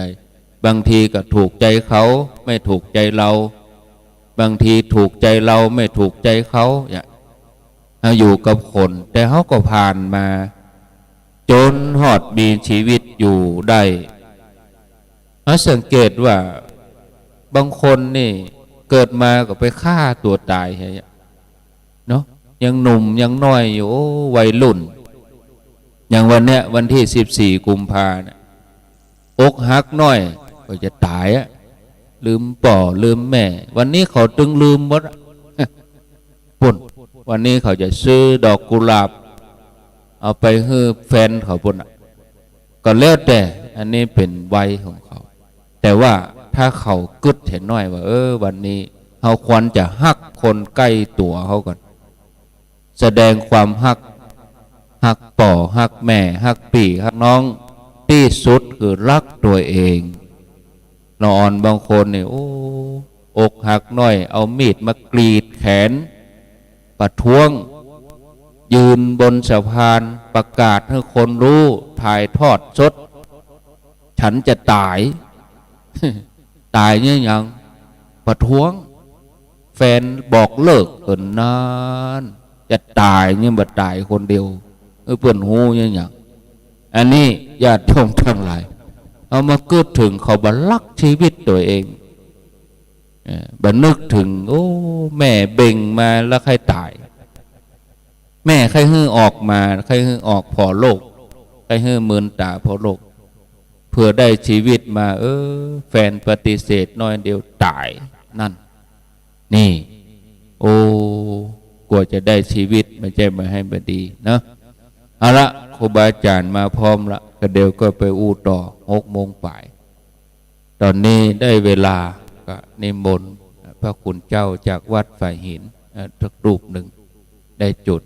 ธูปเทียนบูชาพระรัตนตรัยตัวแทนวัดฝ่ายหินอาจารย์นิมนต์ครับศรัทธาเฮาเตรียมตัวพนมมือเนอะเป็นจุดธูปเทียนบูชาพระรัตนตรัยก็จะได้ทำวัดเจ้าร่วมกัน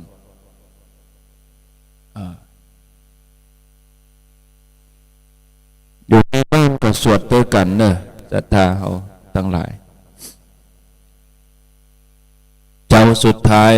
วันพุธก็สวดวัดแต่ละตนของทุกรูปทุกตนสวดของภัยของมันไป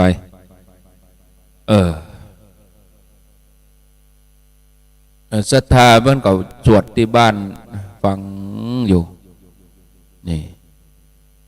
นิมนต์ท่านอาจารย์อรุณได้เป็นต้นเสียงนำสวดมนต์เนาะนิมนต์ครับอรุณชุติปัญโยวัดโสภณารามแม่ริม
ส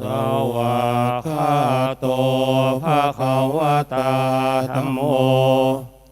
ธัมมังนามัสสามิสุปฏิปันโนภะคะวะโตสาวกสังโฆสังฆังนามามิ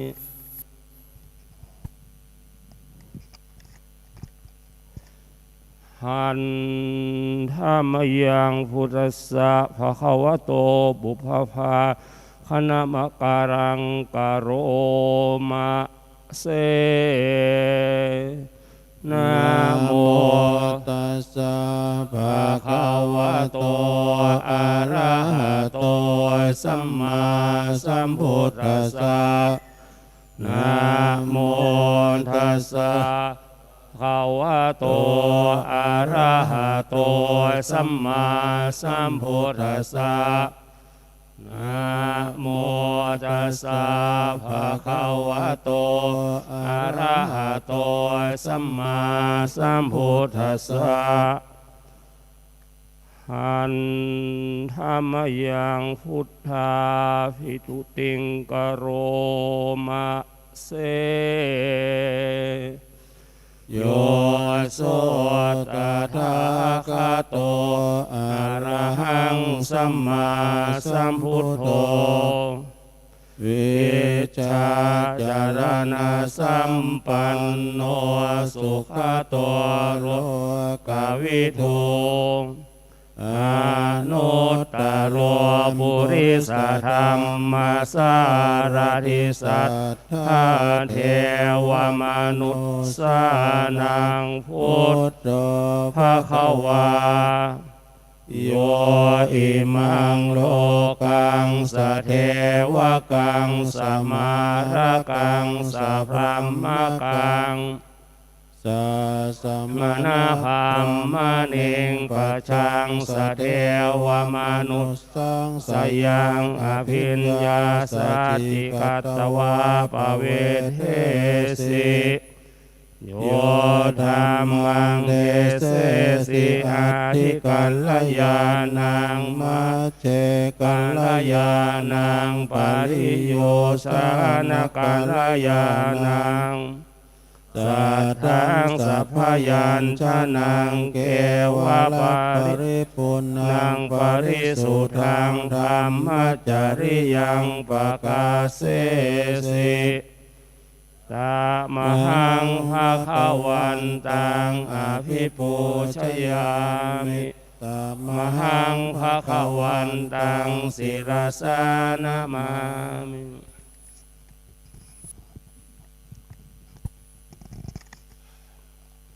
หันธรรมยังธรรมาภิทุติงกโรมะเสโยโสสวะคาโตภะคะวะตาธัมโมสันเทียติโกอาการิโกเอหิปัสสิโกโอปานายิโกปัจจตังเวทิตาโพวิญโยหิตามหังธรรมังอภิปูชยามิตามหังธรรมังศิลสานามามิ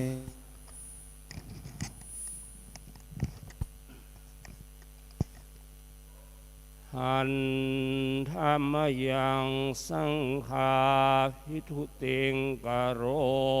มะเสโยโสสุปฏิปัน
ตา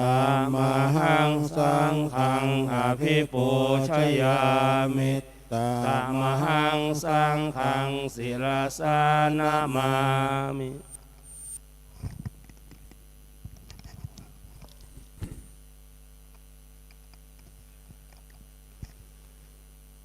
หันธรรมยังรัตนาตายาพนา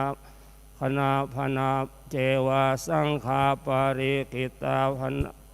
พาทางพนามาเสพุทโธสุสุโธกรุณามหันทโวโยจันตสุธาภรยโนโรจโนโรกาสะปะปิกิเลสขาตโก วันทามิพุทธังอามาทะเรนตังธัมโมปะทิโพยตาสัสสะตุโน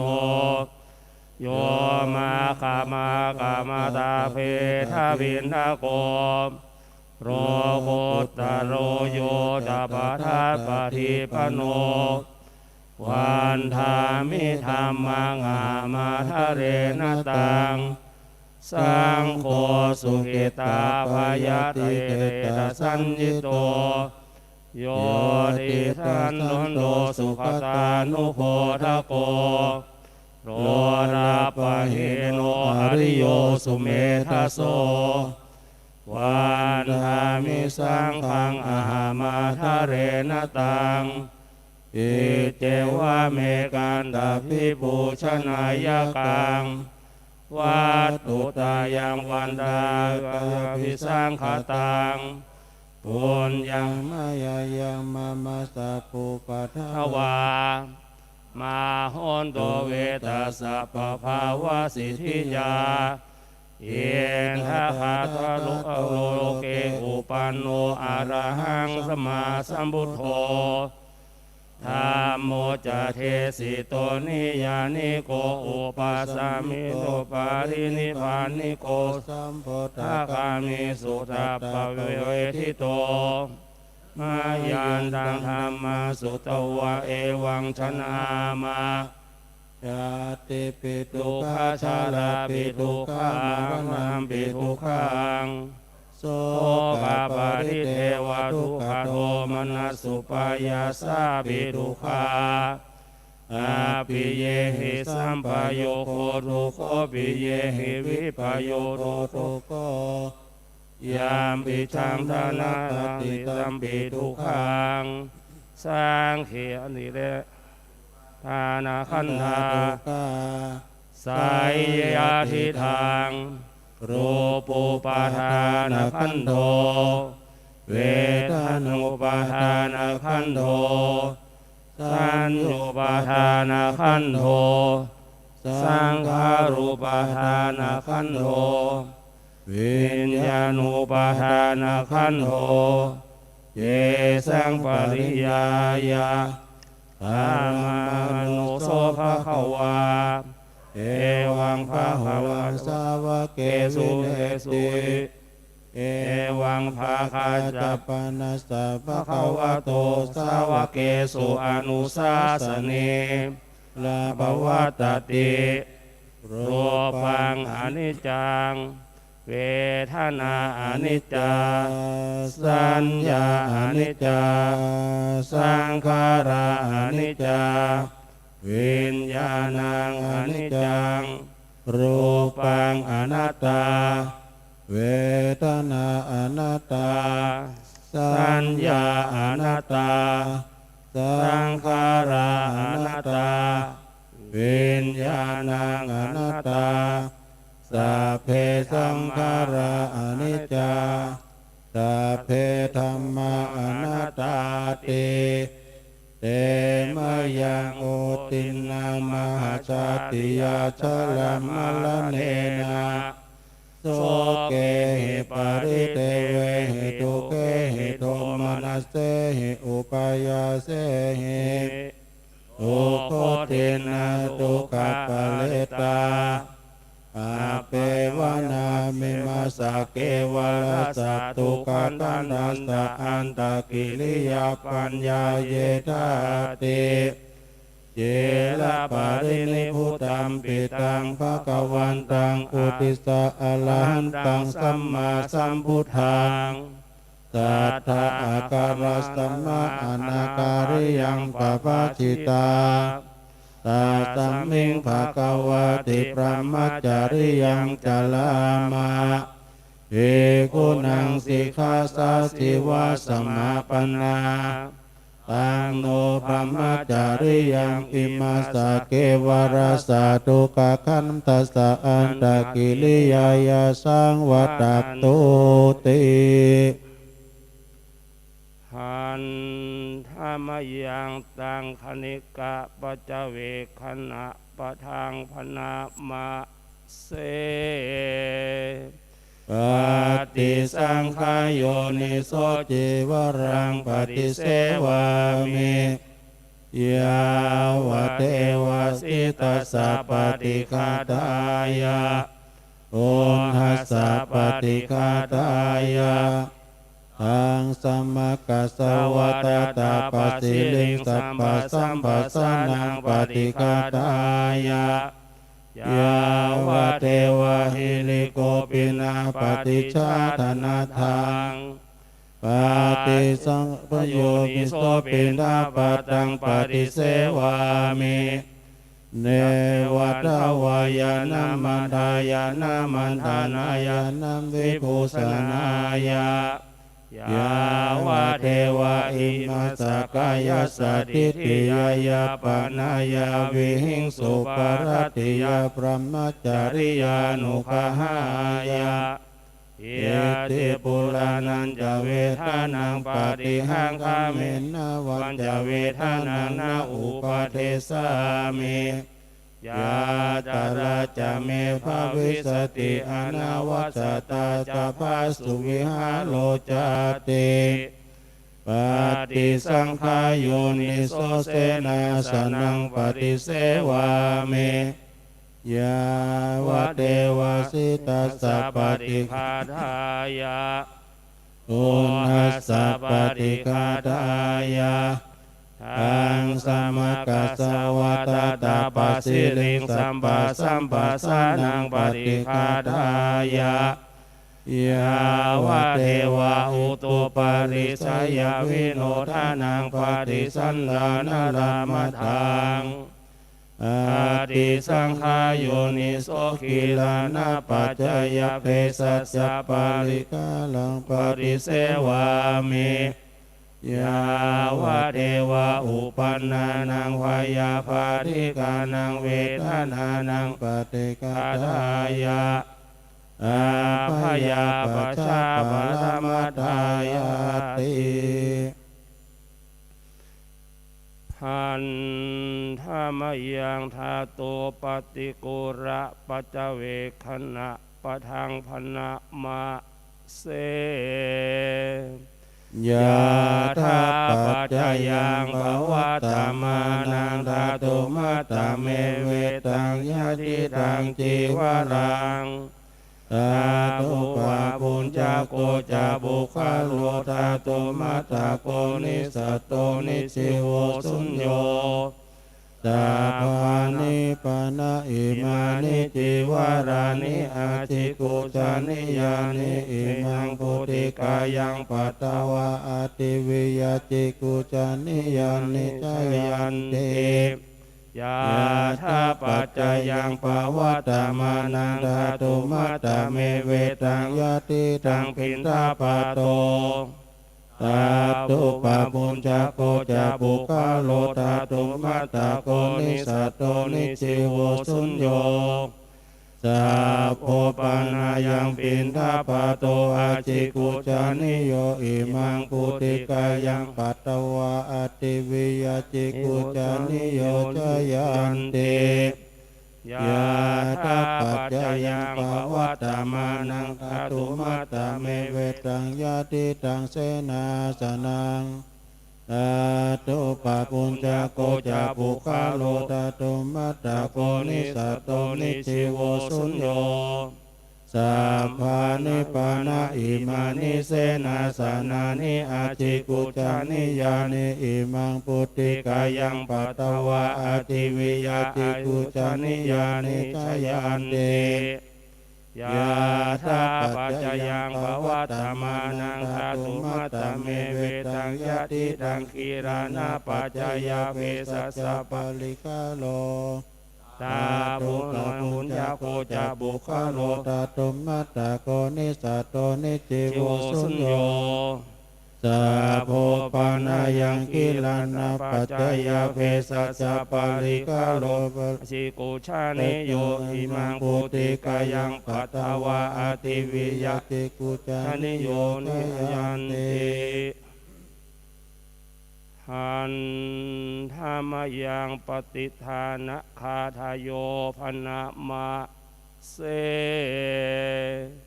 ยาเทวสัน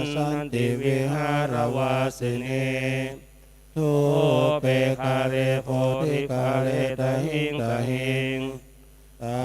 ธรรมตาเนนะภวันตุปุสิตาโสทิกาโรเตกวิหารมันทะเรเทระจมัตตาปานาวกาจะพิขโว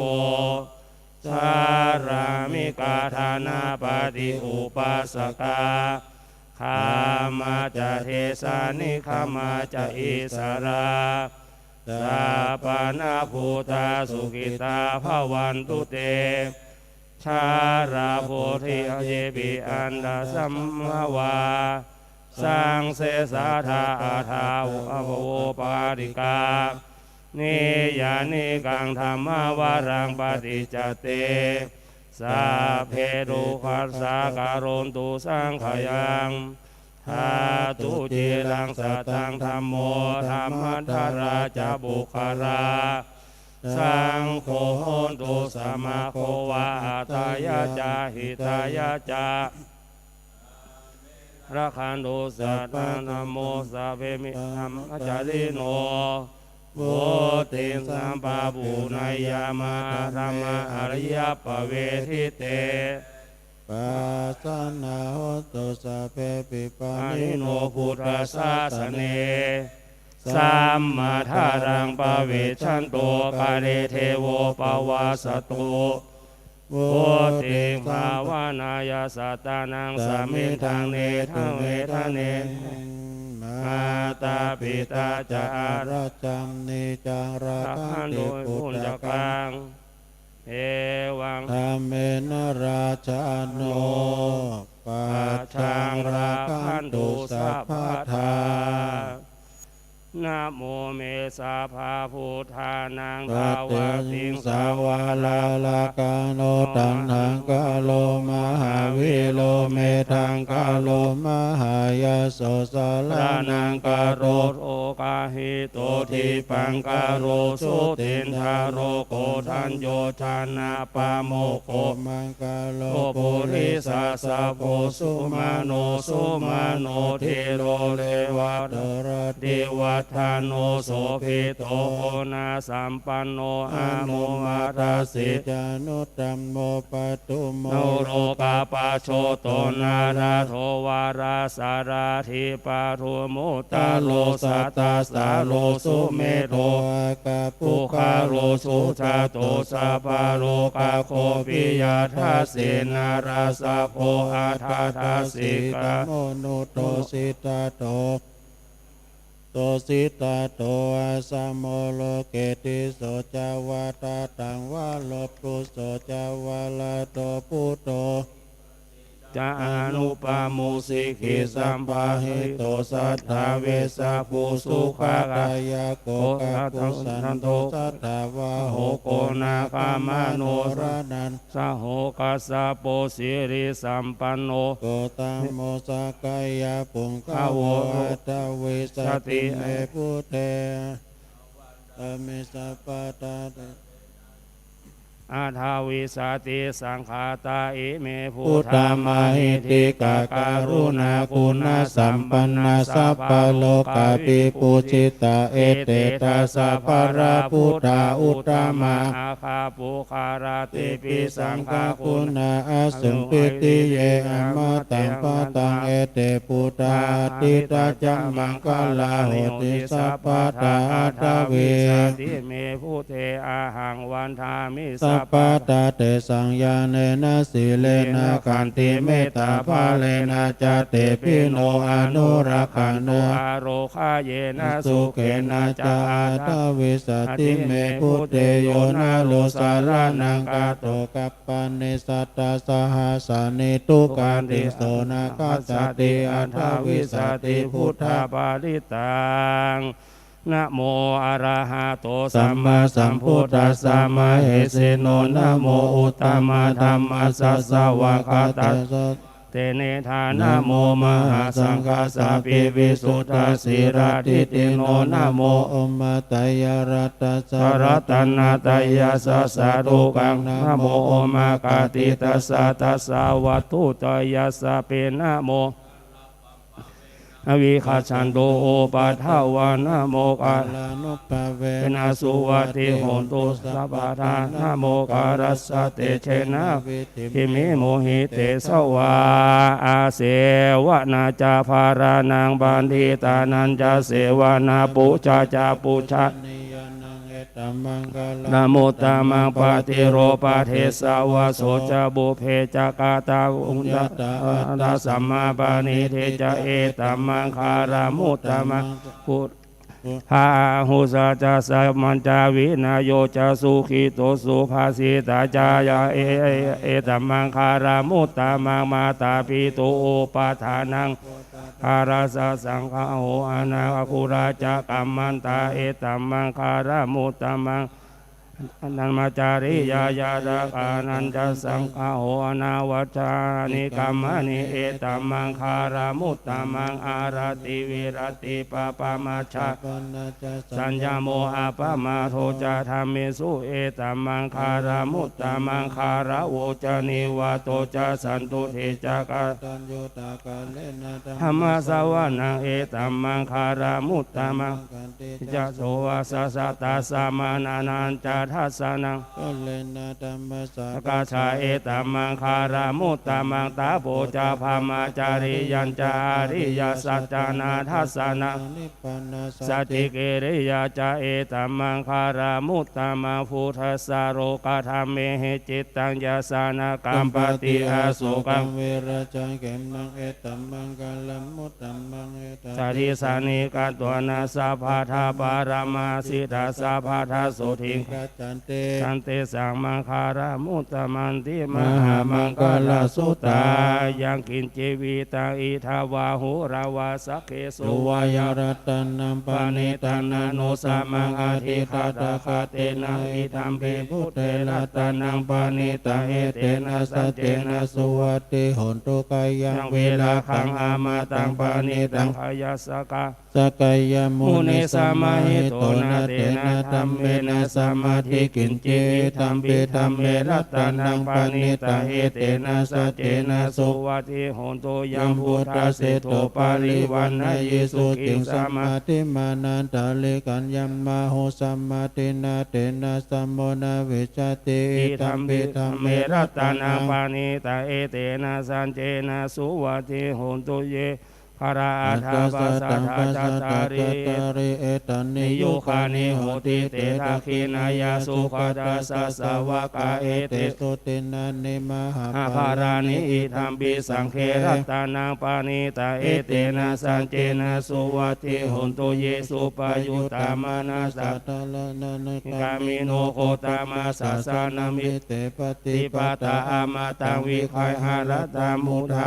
สามานาอิธัมปิสังเขรัตานังปานิตาเอเตนะสัจเจนะสุวัติโหนตุขีนังปุรานังนาวังนาทิสัมภาวังเบรตจิตเตยติเกปวัสสะเมงเตกินะ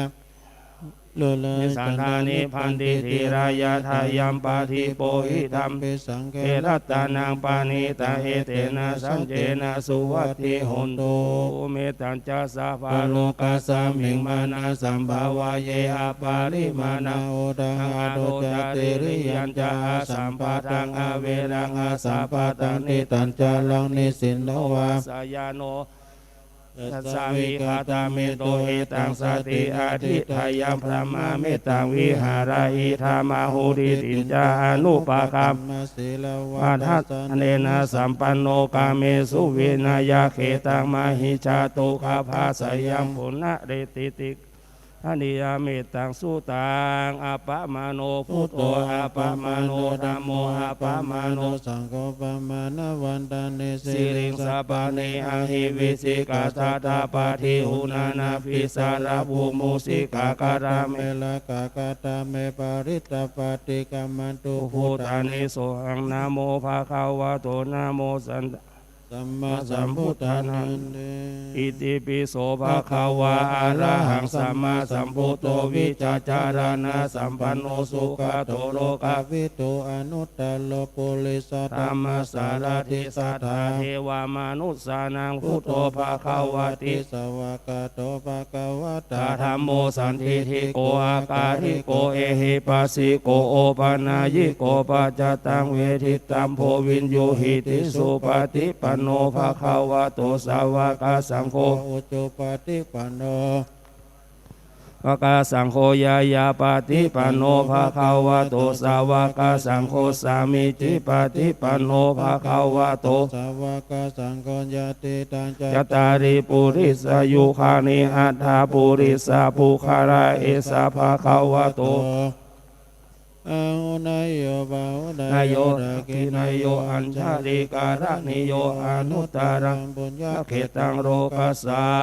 ติยภาหุงสหัสมาพินิมิตาสาวุรันตังเคเมคารังอุทิตาโค ราช เสนามารังธานาทิธรรมวิธีนาชิตาวามุนินโทตันเตสะสะภาวะตุเตชยมังการัน มา รติเรกามาพิโยชิตาสาปารติงโครัมปนาภาวะคามาคามา ตาตายากัง คันติสุรันดาวิธีนาชิตาวามุนินโทตันเตสะสะภาวะตุเตชยมังคารานินาราคิลิงคาจาวารังอติอันทาภูตัง ดาวากิจัก กามสนิวาสุตารุนันตัง เมตตัมบุ ภูเสกวิธีนาชิตาวามุนินโทตันเตสะสะภาวะตุเตชยมังคารานิอุคิตาขับกามติอัตตาสุตารุนันตัง ดาวันติโยจันนปะตัง โกเรมาระวันตังอิทิปิสังฆตามโนชิตาวามุนินโทตันเตชะสะภาวะตุเตชยมังคารานิกาตัวนาคาธามุตารัง เอวะกัปปินิย ยา จิ จิ น ย ยาย า ทุ ทุ ต ต วั วั จ จ นั นั ง งชายกายามาเสสันเตนะโสมาวิธีนาชิตาวามุนินโทตันเตชะสยมังคารานิสัจจังวิหายามาติสั สั จ จจกวาตะเก เก ตุ ตุ ง ง วั วั ฏ ฏปิโรปิตามานั นั ง งอาเดียนตะโพตังปัญญาปฏิ ติ ปั ปั จ จ จา จา ริ ริ โต โต จิ จิ ต ต ต วา วัง มุ มุ นิ นิ น โท โท ตั ตั น น เต เต ชะ ชะ สา สาวาวะตุเตชะยะมังคารานินันโดปานันลาปุจคังวิปุ ตั ตั ง ง มาเหเตมพุเตนะเตระปุจจเกนะตัม มา มา ทา ทา ยั ยัง ง โด โตอิโต ป ปะ เท เท ชะ ชะ วิ วิ ธี ธี นา นา ชิ ชิ ต ต าวาว า มุ มุ นิ นิ น น โท โท ตั ตั น น เต เต ชะ ชะ สา สา ภาวะตุเตชะยะ ยั มั มั ง ง คา คา รา ราเนตุ ทุ ปา หา หา ทิ ทิ ทิ ทิ ภู ภู ชา ชา เค เค นะ นะ สุ สุ ทั ทั ต ต ตา ตา หัน ตัมปะมังวิโสติโสติเมติปะกาปิตานังยา เน นา คาเทนะวิธีนาชิตาวามุนินโทตันเตชะสาภาวะตุเตชะยะมังคารานิเอ เอ ตา ตา ปิ ปิ ภู พุ ชา ตจยมังคลาอัตตกตาโยวัจ จโนทินาทิเนสารเตมาดันติหิตวา นันเนกวิ วิธานิโยปัทวานิมุขังสุขังอดิขามายานโรสปัญโยนัตถิเมสาระนังอัญญังพุทโธเมสาระนังวารังเอเตนะสัจจวัต เจนะ หุนตุเตชะยะมังคารังนัตถิเมสาระนังอัญญังธัมโมเมสาระนังวารังเอเตนะสัจจวัตเชนะหุนตุเตชะยะมังคารังนัตถิเมสาระนังอัญญัง สังคม เมสา สัจจวะเจนะ หุนตุเตชะยะมังคารังสกตัวพุทธานัง สักกะตะพุทธานังโอส สัทธาอุตตมังวารังหิตังเทวามนุสสานังพุทธเตเทนะโสเทนะนัสสันตุปัฏฐาวาส สัพเพตุ ปาอุปัสสะเมนตุเตสากาตัวสังขารัตนังโอสัตังอุตตมังวารั ลั ง มปาลิลาหุปัส ปัสสมังธรรมะเตเทนะโสเทนะนัสสันตุปัฏฐาวาส สัพ เป เพ ธร ทาร ม ยามุปั ปั ส ส สะ สะ เม เม น น ตุ ตุ เต เต สา สาก า า ตั ตัว ว สั สั ง ง ขา ขา รั รั ต ต นั นั ง ง โอ โอ สา สา ตั ตั ง ง อุ อุ ต ต ต ต มั มั ง ง วะลังอาหุ หุ นา นา ยั ยัง ง ปั ปั ง ง หุ หุ นา นา ยั ยัง ง สั สั ง ง ฆ ฆ เต เต เส เส นา นา โส โส ติ ติ นา นา นา นา สั สั น น โต ตุปัฏฐาวา เปโลกาบุปัส ปัส สะ สะ เม เม น น ตุ ตุ เต เตสุโขพุทธานังโอปาโทสุขาสะธรรมเทศนาสุขาสังฆาสะสามาคิส สามะกา อนังโตโปสุโขคันติโยเสโทสาเนนาตัสสามิเยโคตาปฏิชายิโนวิชาจารณะสัมปันโนโสเสโต เทวาม นุเสเทวาตาปาติอาทิโจรันติมาภาสิตันติ มาสันนโต โทคันติโยตาปาติชายิตาปาติรัมม มโนอาราสัพพมโหรันตังพุทโตตาปฏิเตชัสสาอาโรคายาปารมาราภาสันตุถิปารมังดานังวิสัสสะปารมายตินิปานังปารมังสุขังเช้านี้จะต่อด้วยคาถาโพธิบาทและก็บารมี30ด้านนะบุรพารสมิงพระพุทธคุณนางบุรพารสมิงพระธรรมเมตตาบุรพารสมิงพระสังฆานังทุกขโรขพายังวิวันชัยเยสัพพทุกข์สัพพโศกสัพพโรคสัพพภัยสัพพเคราะห์เสนียดจันไรวิวันชัยเยสัมพันธานังสัพพาราพังภาวันตุเมราคันตุสุรังคันตุอาคาเนรัสมิงพุทธคุณนางอาคาเนรัสมิงพระธรรมเมตตาอาคาเนรัสมิงพระสังฆานังทุกขโรขพายังวิวันชัยเยสัพพทุกข์สัพพโศกสัพพโรคพระภัยสัพพเคราะห์เสนียดจันไรวิวันชัยพานธานังสัพพาราพังภาวันตุเมรังคันตุสุรังคันตุทักษิณรัสมิงพระพุทธคุณทักษิณรัสมิงพระธรรมเมตตังทักษิณรัสมิงพานังทุกขโรขพายังวิวันชัยเยสัพพทุกข์สัพพโศกสัพพโรคสัพพภัยสัพพเคราะห์เสนียดจันไรวิวันชัยเยสัมพันธานังภาราพังภาวันตุเมราคันตุสุรังคันโดหรดีรัสมิงพระพุทธคุณนางหรดีรัสมิงตังหรดีรัสมิงขานางทุกขโรขพายังวิวันชัยเยสัพพทุกข์สัพพโศกสัพพโรคสัพพภัยพระเคราะห์เสนียดจันไรวิวันชัยเยสัมพันธานังสัพพาราภังภาวันตุเมราคันตุสุรังคันตุปาจิมรัสมิงปาจิมรัสมิพระธรรมเมตตังปาจิมรัสมิสังฆานังทุกขโรขพายังวิวันชัยเยทุกข์สัพพโศกสัพพโรคสัพพภัยสัพพเคราะห์เสนียดจันไรวิวันชัยเยสัมพันธานังสัพพาราพังวันตุเมราคันตุสุรังคันตุพายัปรัสมิงพระพุทธคุณนางยัปรัสมิงพระธรรมเมตตังพายัปรัสมิงพระสังฆานังทุกขโรขพายังหิวันชัยเยสัพพทุกข์สัพพโศกสัพพโรคสัพพภัยสัพพเคราะห์เสนียดจันไรวิวันชัยเยสัมพันธานังสัพพาราพังภาวันตุเมราคันตุสุรังคันตุอุดรรัสมิงพระพุทธคุณนางอุดรรัสมิงดรรัสมิภาสังฆานังทุกขโร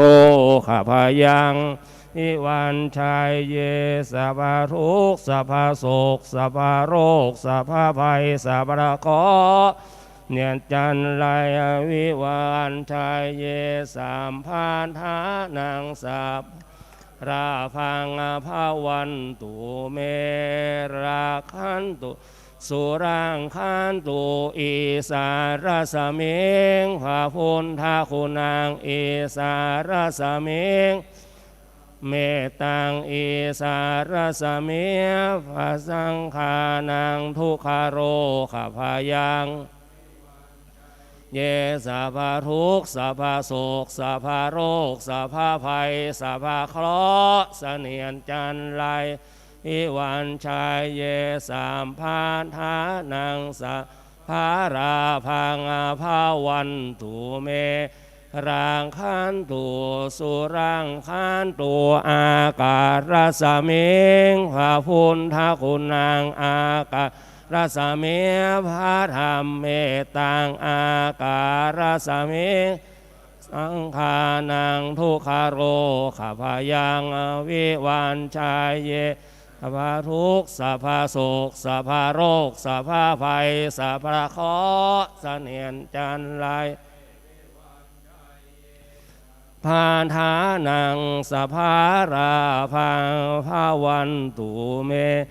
รังคันตุสุรังคันตุปทาวีรสมิงพระพุทธคุณังวิรสมิพระธรรมเมตังปทาวีรสมิพระสังฆานังทุกขโรขพายังสัพพะโศกสัพพะโรคสัพพะภัยสัพพะเคราะห์เสนียนจันไรวิวันชัยเย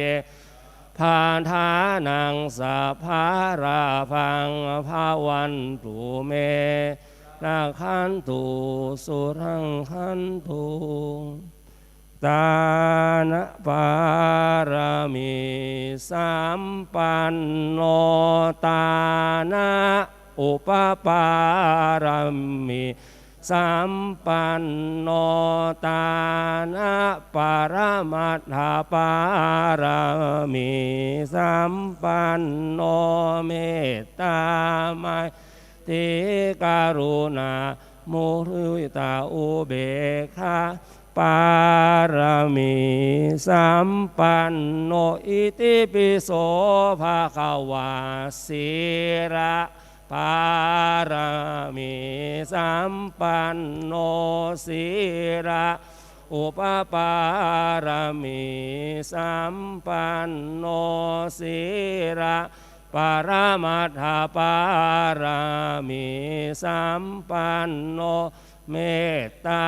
ไมตรีกรุณามุทิตาอุเบกขาปารมีสัมปันโนทิปิโสภะคะวาเนกขัมมะปารมีปันโนเนกขัมมะอุปปารมีสัมปันโนเนกขัมมะปรมัตถปารมีสัมปันโนติกรุณามุทิตาอุเบกขาปารมีสัมปันโนอิติปิโสภะคะวาปัญญาปารมีสัมปันโนรามิสัมปันโนปัญญาปรมัตถปารามิสัมปันโนตาไมตรีกรุณามุทิตาอุเบกขาปารามิสัมปันโนอิติปิโสภะคะวาวิริยะปารามิสัมปันโนวิริยะอุปปารามิสัมปันโนวิริยะปรมัตถปารามิสัมปันโน ตาไมเตกรุณามุทิตาอุเบกขาปาลาเมสัมปันโนอิติปิโสภะคะวาขันติปาลาเมสัมปันโนขันเตอุปปาลาเมสัมปันโนขันเตมัทธปาลาเมสัมปันโนเมตตาไมเตกรุณามุทิตาอุเบกขาปาเมสัมปันโนอิติปิโสภะคะวาปาลาเมสัมปันโนสัจจาอุปปาลาเมสัมปันโนสัจจาปรมัตถปาลาเมสัมปันโนเมตตาไมเตกรุณามุทิตาอุเบกขาปาลาเมสัมปันโนอิติปิโสภะคะวาอธิฐานะปาลาเมสัมปันโนอธิฐานะปาลาเมสัมปันโนอธิฐานะปัฏฐปาลาเมสัมปันโนเมตตาไมตรีกรุณามุทิตาอุเบกขาปาลาเมสัมปันโนอิติปิโสภะคะวาเมตตาปาราเมสัมปันโนเมตตาปาลาเมสัมปันโนเมตตาปรมัตถปาลาเมสัมปันโนตาไมเตกรุณามุทิตาอุเบกขาปาลาเมสัมปันโนอิติปิโสภะคะวาขาปาลาเมสัมปันโนเบกขาอุปปาลาเม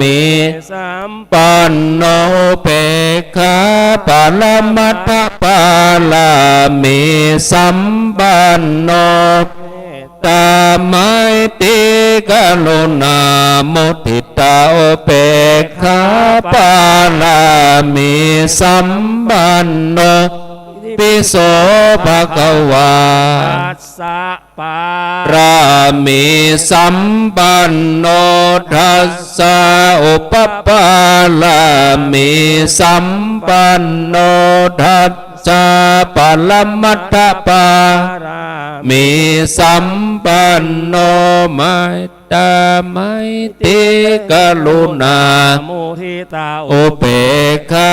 ปาลามิสัมปันโนอิติปิโสภะคะวาอิมัสสมิงมงคลจักรวาลทั้งแปดทิศประสิทธิจงมาเป็นกำแพงแก้วทั้งเจ็ดชั้นมาป้องกันห้อมล้อมรอบขอบทั่วอนัตตาลา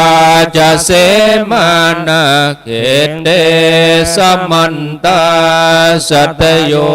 ชนะชาตาสหัสสานิหุนทาชาราบาริเขนเตรังคันตุสุรังคันตุอิมาสมิงมงคลจักรวาลทั้งแผ่นทิศประสิทธิจงมาเป็นกำแพงแก้วทั้งเจ็ดชั้นมาป้องกันห้อมล้อมรอบขอบทั่วอนันตาราชเสมานาเขนเตสมันตาสตโยชนะสตะสนิธรรมชาราปริเขนเตรังคันตุสุรังคันตุอิมาสมิงมงคลจักรวาลทางแผ่นทิศ สินธิจงมาเป็นกำแพงแก้วทางเจนชันมาป้องกันห้อมล้อมรอบขอบทั่วอนันตาราสเสมานาเขนเตสมันตาสันทาสตาสานสานิปัญเจกาพุนทาชาราปริเขเตรังคันตุ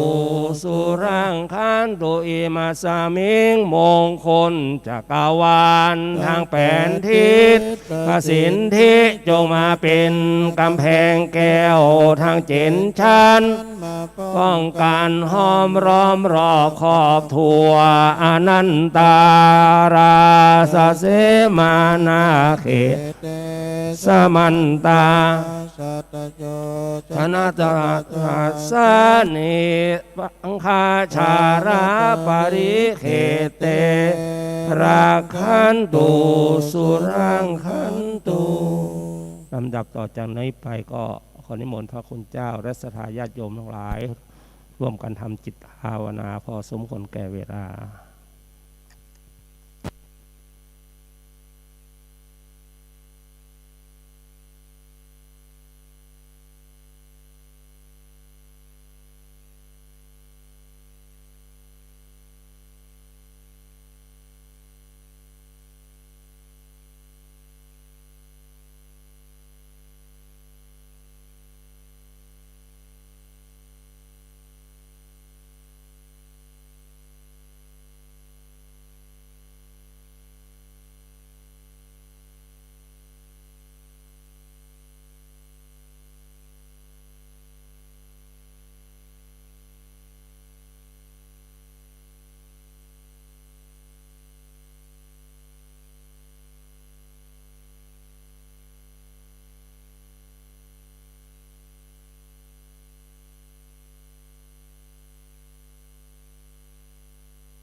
นิมนต์และเชิญทุกท่านแผ่เมตตาแบบล้านนาพร้อมกัน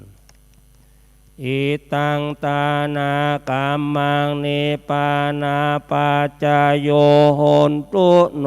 นิจังอิตังศีระกัมมังนิปานาปัจจโยโนนิจังอิตังภาวนากัมมังนิปานาปัจจโยโหนตุโนนิจังยังกินเจกุสารังกาตาปังเตหิกาเตหิกาตังปุญญังโนอนุโมทันตุสุนันตุเยนเทวาอาสามิงทาเนอาทิคาตาทิคาสตานังสุขีอัตตานังปาริหารันตุมาตาปิตาสุขีตาโหนตุตุปามุนจันทุสัพเพยติกาสุขีตาโหนตุตุคาปามุนจันทุสัพเพอายากาสุขีตาโหนตุตุคาปามุนจันทุสัพเพปิสาสัพเพยักเพเปตาสุขีตาโหนตุตุคาปามุนจันทุสัพเพนาคาตาสุขีตาปามุนจันทุสัพเพเตวาสุขีตาโหนตุตุคาปามุนจันทุสัพเพอาจาริปัจฉายาสุขีตาโหนตุตุคาปามุนจันทุสัมปาทินังสามิจันทุโวพุทโธมังการาสัมพุทโธสัมพุทโธทีปาทุตธโมพุทธามังมาคามาสาภารุขาปามุนจะเรธรรมโมมังการาสัมโพโธคัมพิโรทุตราสุระมาคัมมาสาภาพายาปะมุนจาเรสังโฆมังการาสัมโพโธ รัฐาขินายโยอนุตตโรสังฆมังคาระสาภาขาปะมุนจะเรวันทาหลวงพร้อมกันวันตามีพุทธังสาพังเมโทสังฆามาทาเมพันเตสาพังเมโทสังฆามาทาเมพันเตวันตามิสังฆังสาพังเมโทสังเมพันเตวันตามิอุปาชาจาริเยสาพังเมโทสังฆามาทาเมพันเตตามิกรรมฐานังสาพังเมโทสังฆามาทาเมพันเตวันตามิอาราเมภาระยังสาพังเมโทสังฆามาทาเมพันเตวันตามิเจติยังสาพังสะโสปาทิทิตาสาริรันธาตุมหาภูติปุณธารูปังสักการังเกเทวะโรเกพรหมะโรเกสัมปุติเปรังกาติเปสาริรันธาตุโยเกนาทานตุโยเตติยังคันทากุติงจตุราเสติสาหาเสธรรมะขันเทสังปาทาเจติยังอาหังวันทามิสาภาโส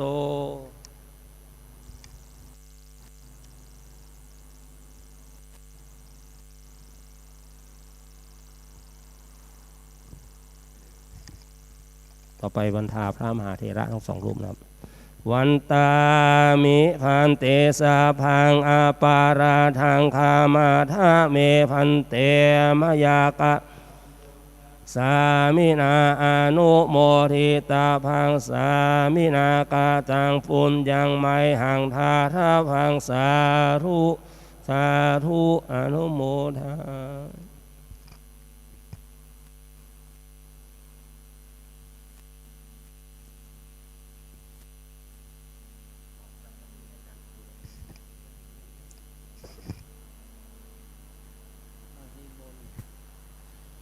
นิมนต์เลยครับไปพักผ่อนก็ช่วงเจ้านี้ก่อนฉันเข้าก็ขอแห่งครูบาอาจารย์ได้ช่วยจัดสถานที่เก้าอี้ในศาลานี่ก็ขอช่วยกันจัดแถมใหม่เนาะเฮากวดปืนเหี่ยก่อนก็มีไผแล้วเนาะหมู่เฮาเนี่ย7-8 ตนศรัทธาเพื่อก็จะมาขวายบุตรก่อนกวดในศาลาแล้วก็จัดเก้าอี้แถมใหม่ก็แล้วก็ครูบาอาจารย์ที่นอนในศาลาที่ตั้ง